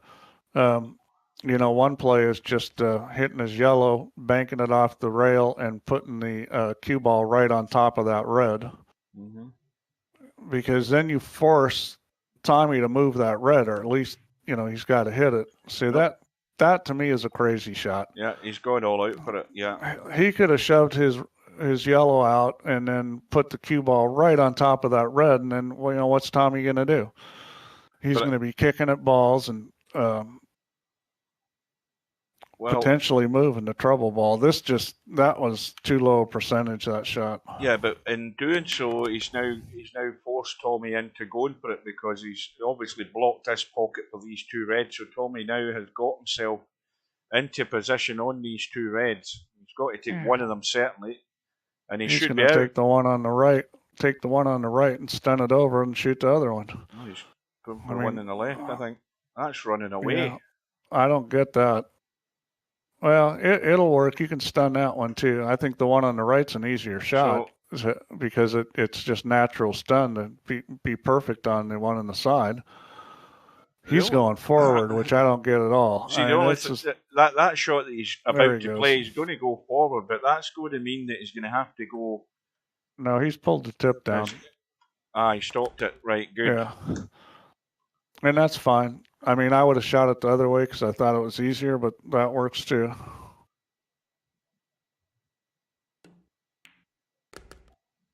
The thing is there wasn't that much difference in the shots, and he executed it well, which was the most important thing. So Cobra's going to pay for that foolishness. That was not a wise move, trying to cut that ball down the rail. Yeah, he's maybe trying to force the issue. Yeah, I mean, he had a simple shot that was, wasn't just a complete duck. I mean, he was going to potentially put Tommyy in a spot where he had to move the red that was blocking his ball. Well, this is where Cobra's got the break. He's got a 3-rack lead, and he's under pressure. Yeah, well, the table's sitting pretty good. I would expect he's going to run this out. He's probably going to take the reds, since that one yellow isn't in a great spot. Yeah. Well, I reckon that the way this is shaping up, either of these two balls here are going to be his last ball to get to the 8 ball. This is the kind of table that a player like Cobra you expect is going to be able to handle this. I mean, there's no problems. The balls are sitting really good. Nothing's real close to each other. So, player his ability level should be running out here.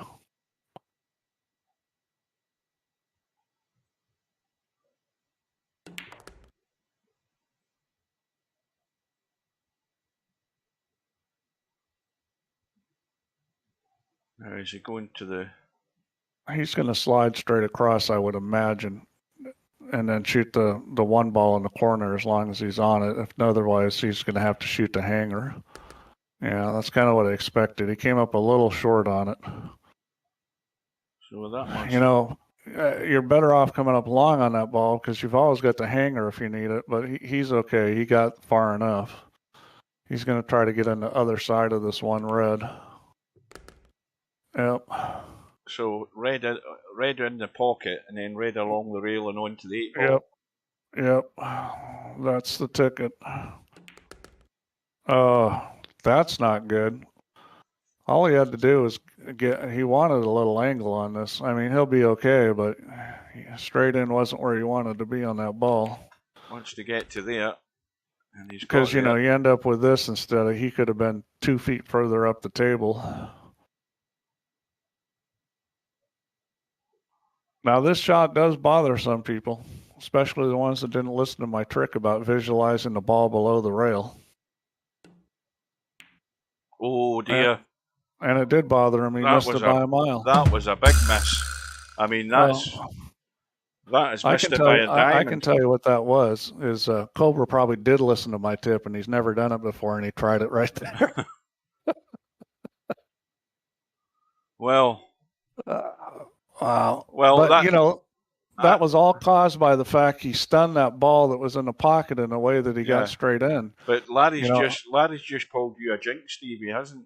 I mean, it's nothing to do with me. Well, it's not a jinx. It's like he put the ball in the spot that made that shot as the hardest shot it could be. Whereas if he just would have played position better on the ball, on the red, he could have been 2 feet closer and not against the rail, and it would have been simple. Yeah, but remember at the start of the rack, I said that when you broke, I said that he's leading 10-7 and he's under pressure.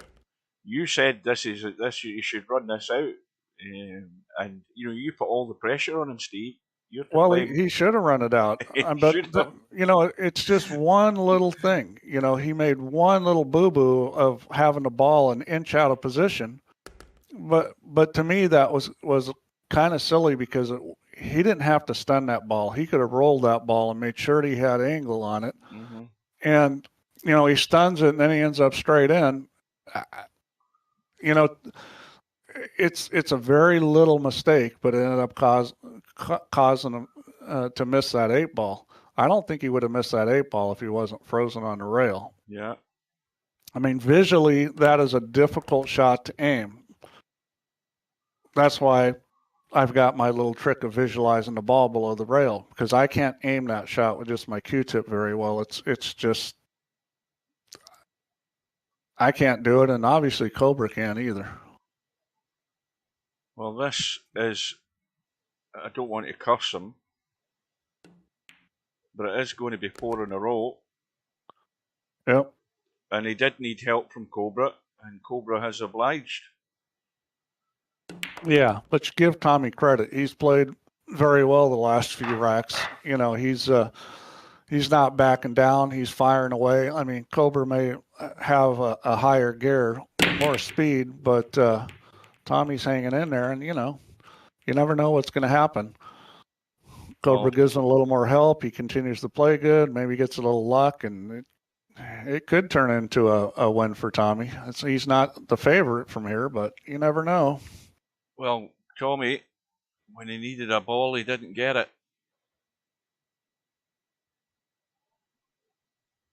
Now that 8 ball doesn't go past the yellow, but you can get on it into the side. Yeah, this rack's tricky because you've got a lot of balls that are close to each other. The whole thing's spread out, but you got a lot of balls that are close to each other, little clusters, and you're going to have to pick through this. I think Cobra's probably capable of it. But as we saw last rack, one little thing can happen that all of a sudden changes it. But, he's sitting in a wonderful spot here. Good evening to Hog. And LS3, you're right. If Tommyy keeps getting a little, maybe a little roll and picks up another 2, the pressure's on him. That's how it reverses. He gets himself. He's climbed the mountain, or he might, and then things totally reverse. I'll see what Cobra's thinking here. That was my initial inclination, was to shoot that one and possibly the other one by the rail. But the one thing about this ball by the rail is that's a ball that you can get on the 8 ball to go on the side pocket, which, unless you're going to move something, is probably the only shot that you've got. So if your plan is not to move the 8 ball, then you want to leave that one red by the side rail, not the one that's real close, the one on the other side. He's just gone. Well, this rack was tough. There was no guarantee anybody was going to get out on it. I mean, even somebody that has good skills. he's still alive here. I mean, this ball he's looking at does go. Yeah, he's lining up the cut. You know, the question you got to ask yourself here: am I better off playing some kind of moving game and getting ball position rather than shooting at something that, you know? I think he's taking your advice. Yeah. And that's Yeah, he left the shot. He's left a yellow. He needed to get over a little further. He gets over another few inches, and there's nothing really. Whoa, what was that? Now, what has Tommyy done there? I don't know. That looked like one of Larry's trackball errors or something. I haven't a clue what he was attempting to do there. Yeah, well, I mean, he ended up getting that red locked up. Maybe that's what he wanted to do, just lock up that one red. I think he maybe wants to. Maybe Tommyy wants to make it more tactical to slow Cobra's progress and create problems for him. But of course, he's still got to get out himself. Well, that shot did not block the pocket. I think Tommyy will shoot this ball and move the yellow, but oh boy, he did not get it in the spot where that's not where he wanted it. He can bump the red out of the way though. Yeah, and that was the right play. And he didn't leave a shot, so that was excellent there. Yeah, Cobra can't see Very his good other play. red. Well, not only that, he locked up the two reds, but guess where this cue ball's going? Yeah. That was actually very poor execution because he could have put him right on top of that red, like locked on it, and he kind of gave him an escape, an easy kick. He could have really locked him on that if he would have just, taken a little more time and hit that easier. That was kind of a rush shot, like, oh, this is simple, I'll just hit it. When you play snookers, if you can lock the ball on another ball, that's, tremendously powerful. Keep saying it, Steve. I keep telling them, it's all very well getting the ball behind the ball, but if you can nail it to it, you immediately reduce the angles available to the incoming player. Yeah, it's, that's you play these Filipinos that kick like God, and you don't lock them on a ball, and next thing you know, they're kicking 3 or 4 rails safe, or they're kicking balls in. I think you can see the yellow. That was a poor shot by Cobra. Well, this is no easy out from here for Tommyy. I think it's this. There's going to be some more strategy going on in this game. I don't think anybody's just running out from here. Yeah, this is in a rover, this one. Well, and he may have been trying to do that. That's actually a very good shot if he was. Let's see where that red is. Yeah, the only problem is that red may not go, but if you hit it easy, it'll kind of bobble in there behind the yellow. Of course, he can't do that now because he doesn't have a shot at it.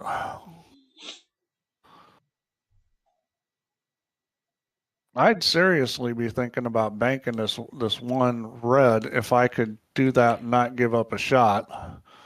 I like that play too, except he didn't make the ball. Boy, that would have been really good if he made the ball.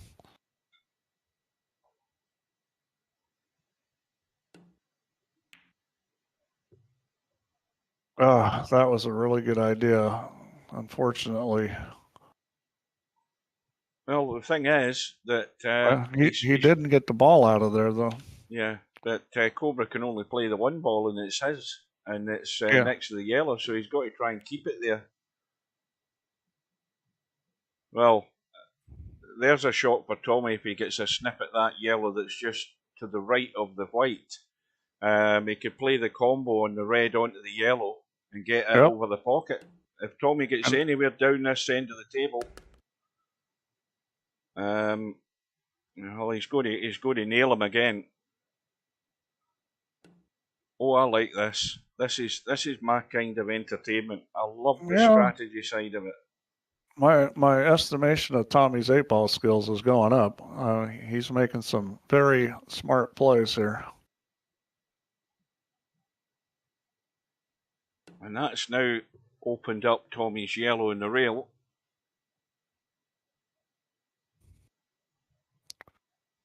Well, I mean, here's the shot. Slow roll this this ball into. Boy, you got to be a little careful here. You may not. I think he's got an angle where he'll come up with a shot on the ball on the rail. Yep, you can see it. Now, yeah, the biggest problem here is that it's difficult to hit this ball with much speed. This is a little tricky here. Looks like he's going to try some sort of little he's dragging soft it off. draw. Yeah, he's dragging and it that's off. not bad. I mean, this is a little tricky here. You got two choices.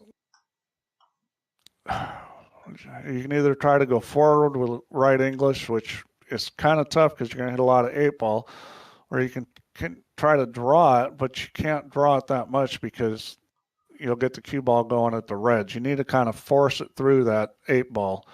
I mean, you almost have to hit this pretty hard and force it across through the 8-ball.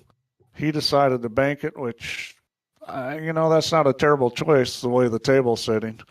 But he's going to give Cobra a chance to do something here. Well, Cobra can just roll to his inside red, and Tommy's got a kick. So, I mean, this could be giving up the game here from Cobra, because he's got to get the cover, and he has got it.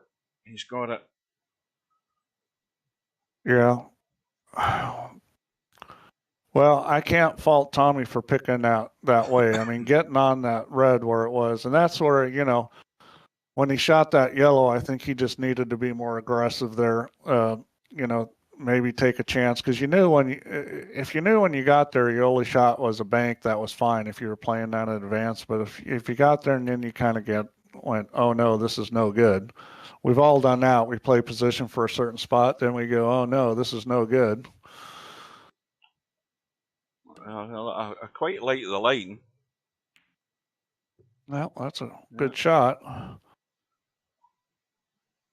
Cobra's in a position where he's got to get a free ball. Yeah, he can't do anything without it. Yeah, he can't do anything. Unless he pots a ball and then stuns into that red and yellow. But, he's not got a great deal of opportunity to do that with them all stuck to the rail. Well, here's a chance for Tommyy to pin him on the back of this yellow. Well, maybe not pin, but get him snookered behind the yellow. This little 2-rail kick, he hits this right, and he's gonna have Cobra kicking. I don't think he can get this pinned unless he gets lucky, but just getting it behind it's good enough. Wrong side. And there's the two shots. No, oh no, it's a full snooker, isn't it? I keep forgetting about that damn full snooker. it's just the wrong side of the ball. He wanted to have the cue ball behind the yellow, not in front of it. I'm getting excited and I keep forgetting about the full snooker rule. But that's good enough that he gets a whack at this yellow and he can play a 3-railer down there towards the end of the table, and even if he does not make his yellow down there, he gets that 3 ball down there close to it, and then Cobra's in trouble because he can make it the next time. So the shot here is a 3-rail shot. See if Tommyy knows it. You basically go 3 rails with the object ball, so you'd be cutting it back to the right, go 3 rails and send it at that red yellow. That's what he needs to do. Even if he doesn't make it, he's got the yellow down there where then he can get another shot at it. So send the yellow to the rail. It's 3 rails. So basically, like if you were see that? That's the wrong play. Oh, no, that's the wrong play there. He wanted to take he wanted to take the object ball 3 rails. Now, Steve, this is where we need to clarify something. I hope Semi-Pro's still watching, because there's no way Tommyy can get to his ball, and it's a full snooker. And it says real hit not necessary. What's the rule in real life again, Semi-Pro? Because you've got to make an attempt to get to the ball, but you can't get to it. And he can't roll to a red. Well, you can't make an attempt on something that's impossible. I mean, he's going to give up a free shot here. That's just the way it's going to end up going. Yeah, he made a huge mistake not playing the 3-railer on the yellow. That was sort of a stub-esque shot where it was a hit and hope.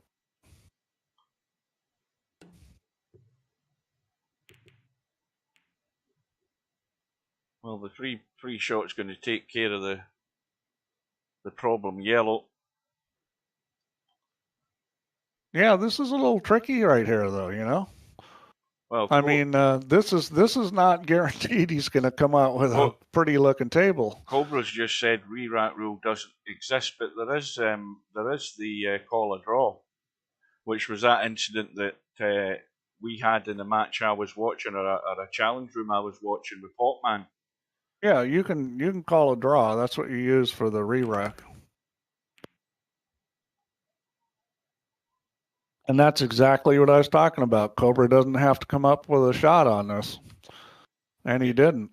Yeah, but semi-pros in the chat, that shot that Tommyy had to execute there to try and hit the yellow, which was never going to happen. That would have been a re-rack in real life, Steve.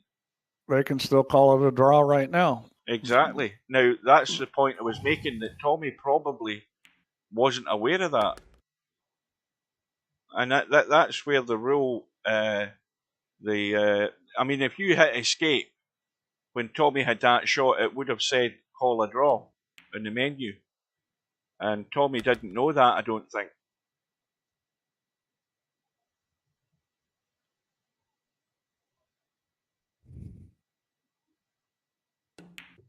And now Cobra's maybe not going to be happy because he's got the table at his mercy. Well, I mean, you know, just trying to be fair, because it wasn't really clear. Now, see, again, obviously the code in the game's never going to have that much detail to understand that situation and read the fact that there's no way Tommyy could hit that ball.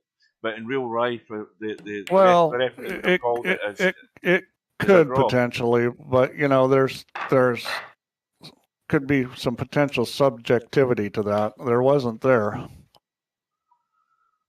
but Cobra just sort of ignored that.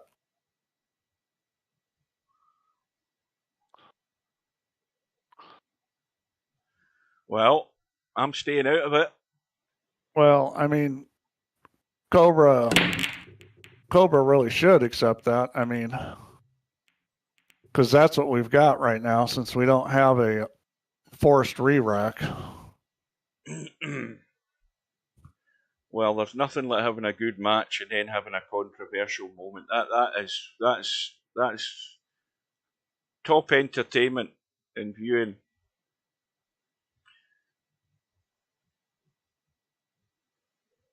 But that's what immediately sprung to mind when I saw the situation developing, that Tommyy was dead and buried with no shot, and can only, you know, at that particular point, you know, I could have typed. I didn't want to get involved. You know, that's nothing to do with me. But I did it with Potman, and they did call a draw. But that was basically because at that point I hadn't a clue what way to resolve that situation, because I didn't know until we spoke to semi-pro. Well, the problem is you know, the subjectivity of it. What is a ball that you can't hit? I mean, I can figure out a ball you can't hit, but you know, I mean, it may be some crazy situation too, where. Well, surely that was crazy enough, Steve. There was no way you could get to it. Well, that one was obvious, but let me give you an example. Here's a ball you can hit, but you have to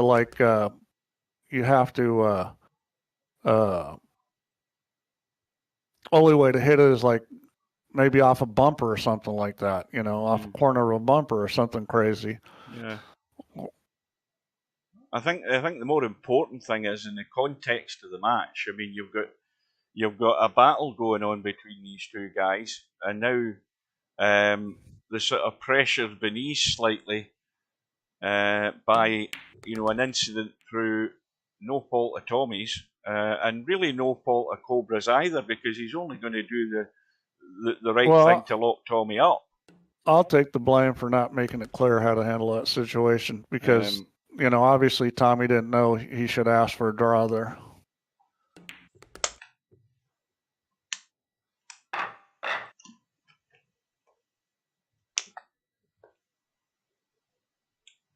I'm trying to read the chat.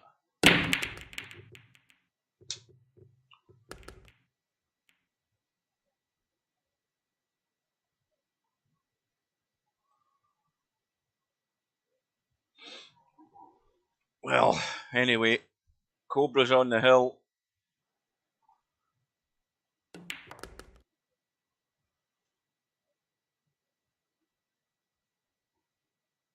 Tommyy on the yellows, and the yellows are all there, so Tommyy, a great chance to survive another rack.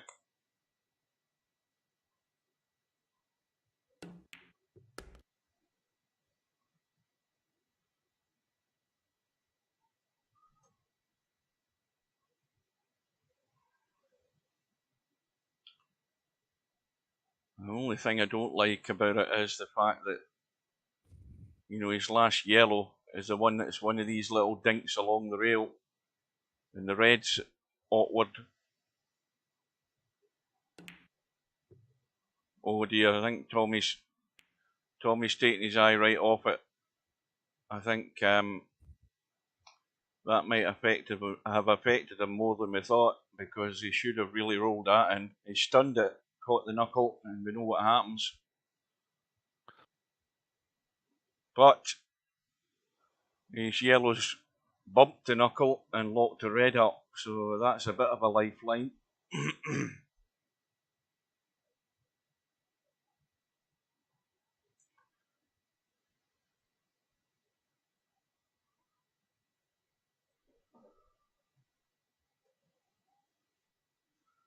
Yeah, I mean, I can probably code to handle re-rack if I understood it.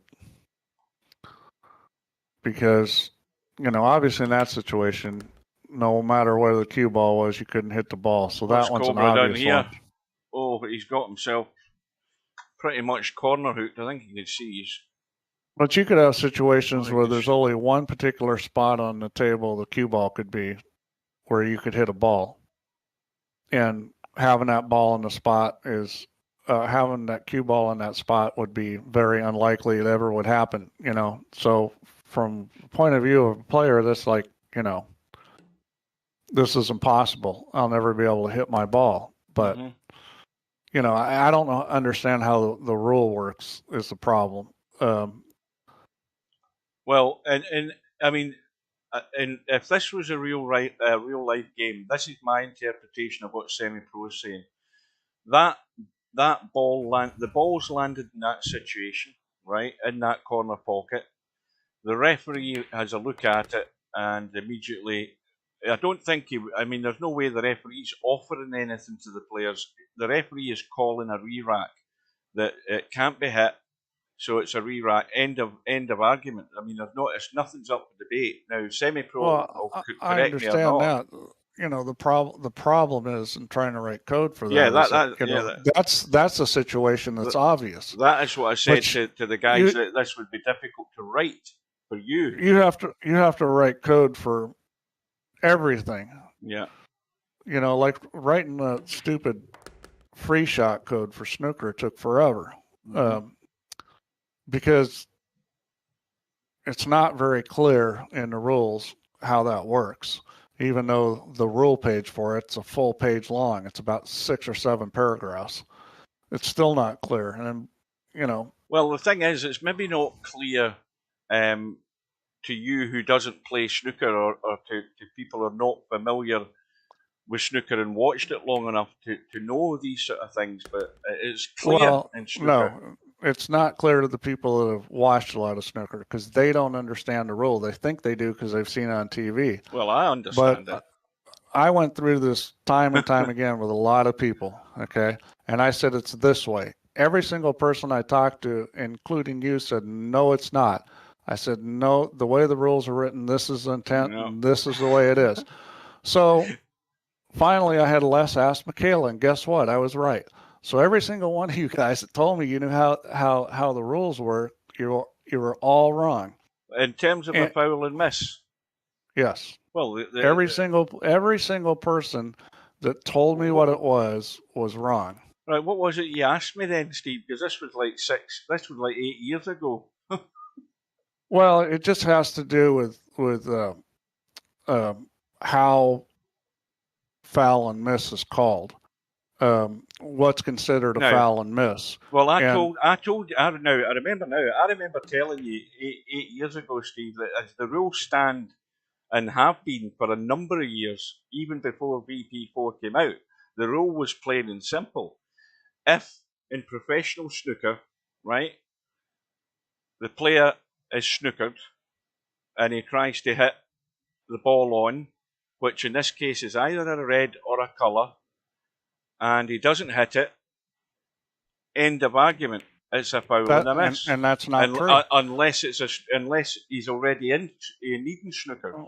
I can come up with situations where they will not call a foul and a miss that are exactly what you're saying should be. But only now again. And then, furthermore, I also said that this is based on skill level. Yeah. Like at a club level, they wouldn't call this a foul and miss.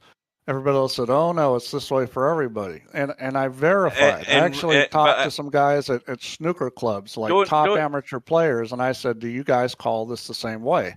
And they told me no. No, because again, this is what I'm talking about. The argument is, in real life snooker, I'm talking about the fact that you put in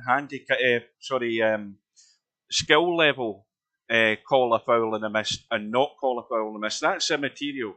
That's fair for Virtual Pool 4. I'm only talking about in real life professional snooker. Right, a referee, for example, in a really difficult snooker where he has to play 5 rails to get some, the referee's discretion. In some cases, he won't call a foul and miss. But exactly, that's what I'm saying. There will be shots where they could hit the ball and they won't call a foul and miss. Yeah, but that's why you put the categories in for pro level and A, B, and C and D. Even at a pro level, there's shots that they will not call foul and miss on. Yes, correct. But and everybody argued with me about that. Oh no, you could argue for days about it, Steve. But I mean, fair play to you though. You did. So that's one of the reasons why I didn't try to tackle this whole re-rack rule. It's probably simpler, but it's like I'm going to get, oh no, this is wrong, and I don't have access to any professional level blackball referees because that's the only place I probably get the right answer.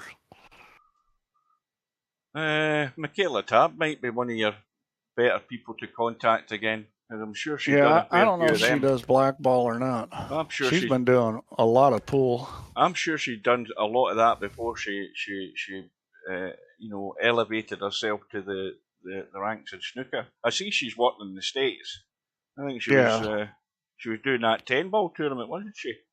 Yeah, she's been doing a lot of pool. As long as she's getting a wage. But anyway, it's 12-9 now, and Tommy's back at the table. Yeah, I mean, Tommy needs to get himself together here and see if he can win this match. I mean, it's still not out of reach. Well, just think of where we would be, right? Had this been Stubb in that situation, we'd still be sitting here. Nothing would have been played, right? And we would have had a whole rant for an hour. So fair play to Tommy.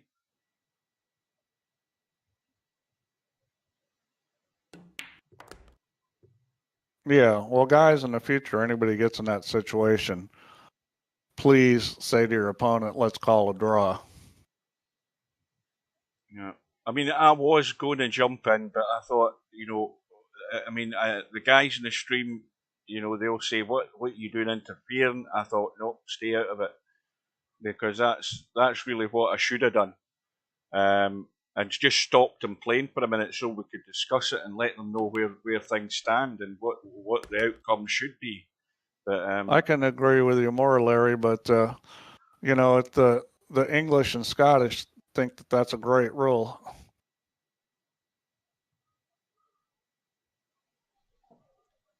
Well, Tommy's still in this. And it's his break again after this. And suddenly the scoreboard looks a little bit better in double figures.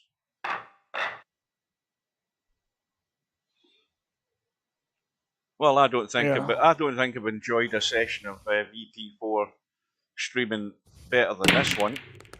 I mean, the 10 ball one with Stubb and what Vince says was bloody good. That got me out my seat. Yeah, this has been a good match. The one we had earlier with Silvia was a good match. There should be a VP4 referee in game. Yeah. Well, for this, there for is. This, it's called the computer.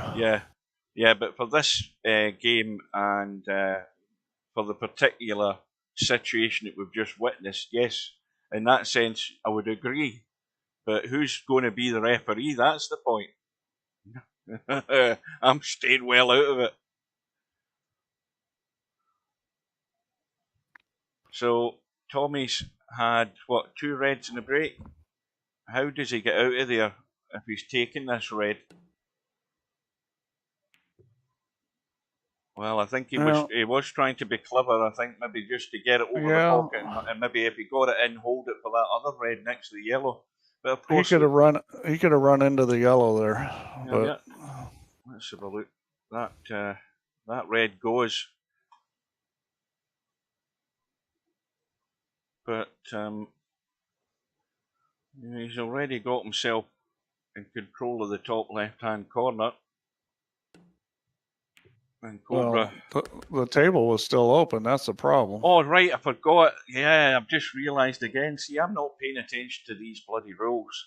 And I've just realised, I'm thinking, why is Cobra caught in the red? And it's the first ball. Yeah, I think this match is going to be over right here.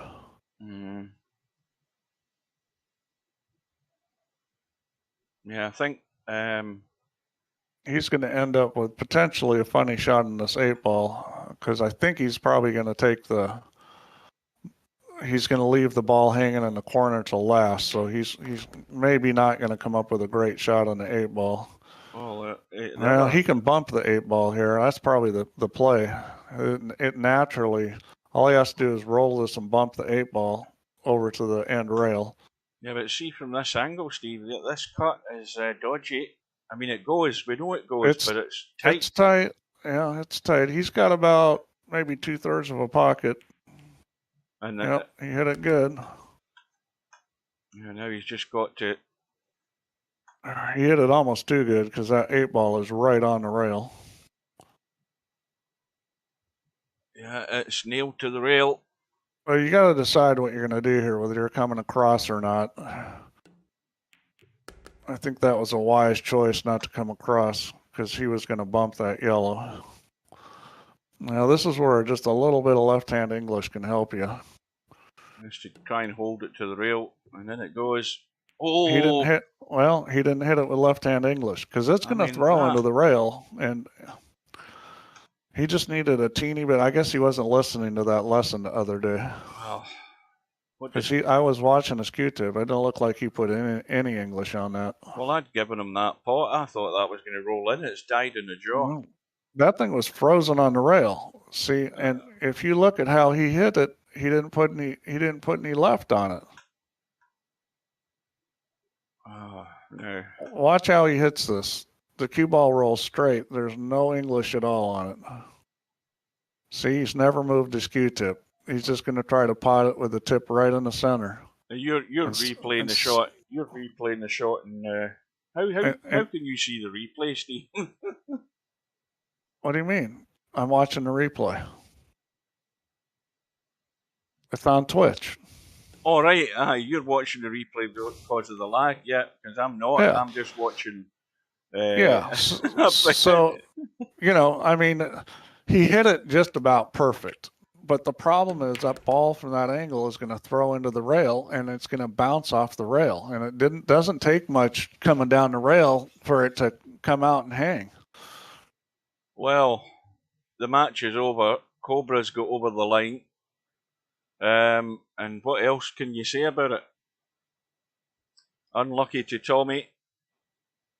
Tommyy played a very good match. He did better than I expected him to. His black ball game's a lot better than I thought it was, and I think he could win a lot of matches going forward in the losers bracket. Let's have a look at the bracket now. So round 2, we have Albinario against Mal. And Tommyy being a gentleman in the lobby. So, you would hope that Stubb would see that and be affected positively, but I don't think that'll happen. Stubb's not even here. He's gone. I don't think he was ever here tonight, which wasn't a bad thing. No, I haven't seen him. Spud Boy against Dirties. Now, that's obviously ended up being a forfeit, that match, because, as I say, MC Clarkey never got back to me, so he can't be in the country. He's probably on holiday. Snake Eyes is through after the win against Silvia earlier on. And he's waiting on the winner of Larry and Popman, who have also now scheduled a seat for tomorrow night at 8 p.m. For their round 2 match. Cobra's now through to play semi-pro. Zangetsu, who's obviously made a name for himself in this tournament by taking out Stubb, he's through to play Mark Sharp. And that is all of the matches on the winner's side, plus the ones that are scheduled. Mark Shark's decent at this, isn't he? Mark Shark? It will be a good enough match between him and Zangetsu. Again, it's one worth watching. Where's Mark Shark from? Is he the US or the UK? He's from the States. He had a really comfortable win against Little Wolf, but of course it's going to be a step up against Zangetsu. I think it could be a very good match as well. So there's some very big matches coming up. None more than Cobra against semi-pro. So that's certainly one to book the time and the place to watch it if you can. If you can't watch it, remember it'll be on YouTube, provided the guys arrange it at a time to suit me, which they probably will, being as they're both from the UK. So Larry's playing tomorrow. I won't be there for that. I'm going to be out tomorrow. Yeah. Well, I'll be there for that tomorrow. Well, I think everybody should agree it was a good night for the pool for VP4 because we had 2 great matches.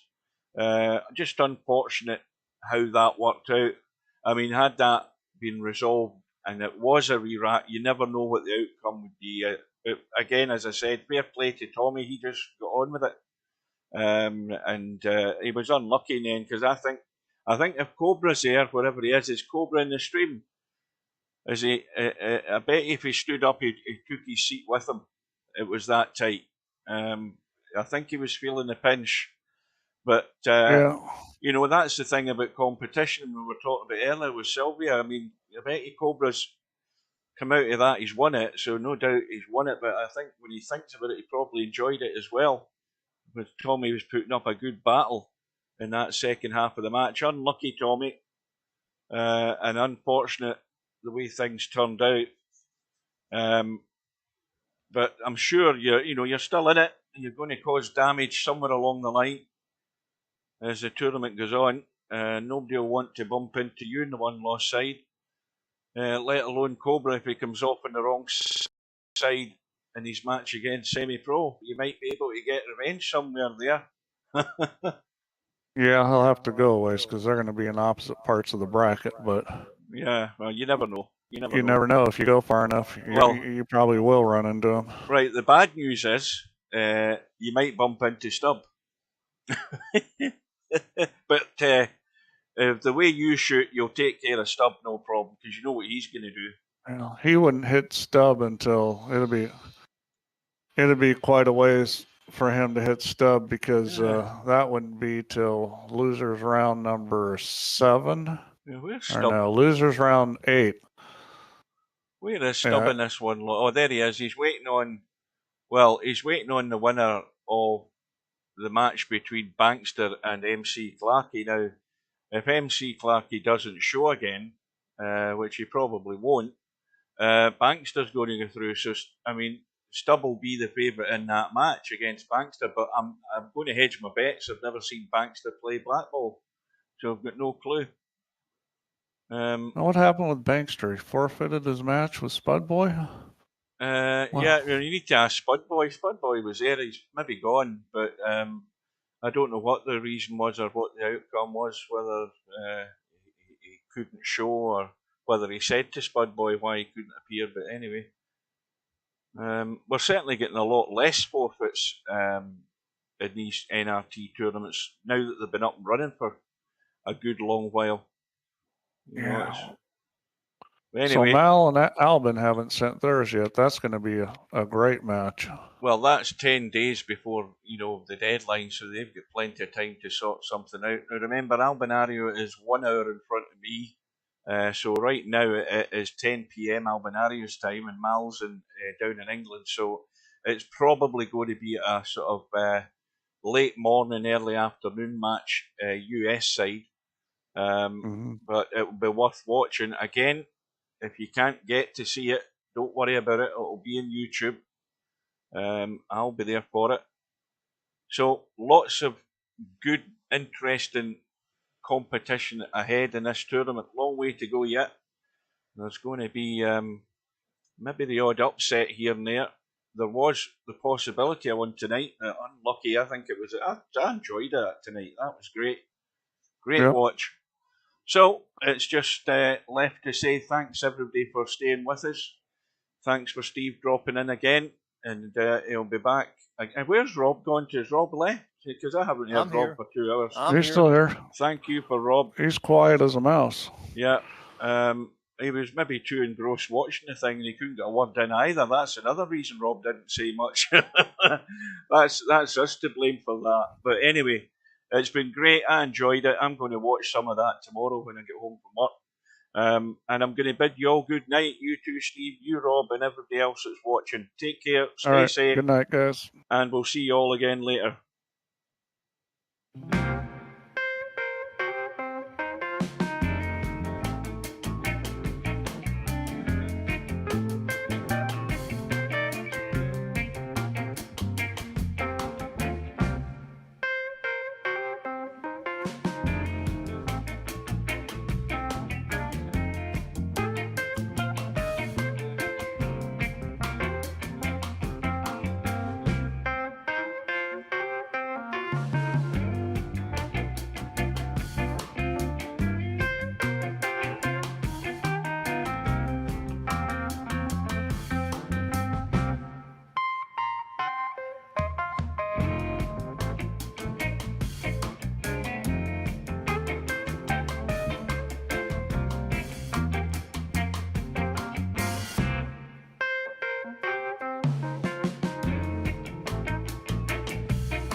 No bar, no pinball machines, no bowling alleys, just pool. Nothing else. Surely you can't be serious. I am serious. And don't call me Shirley.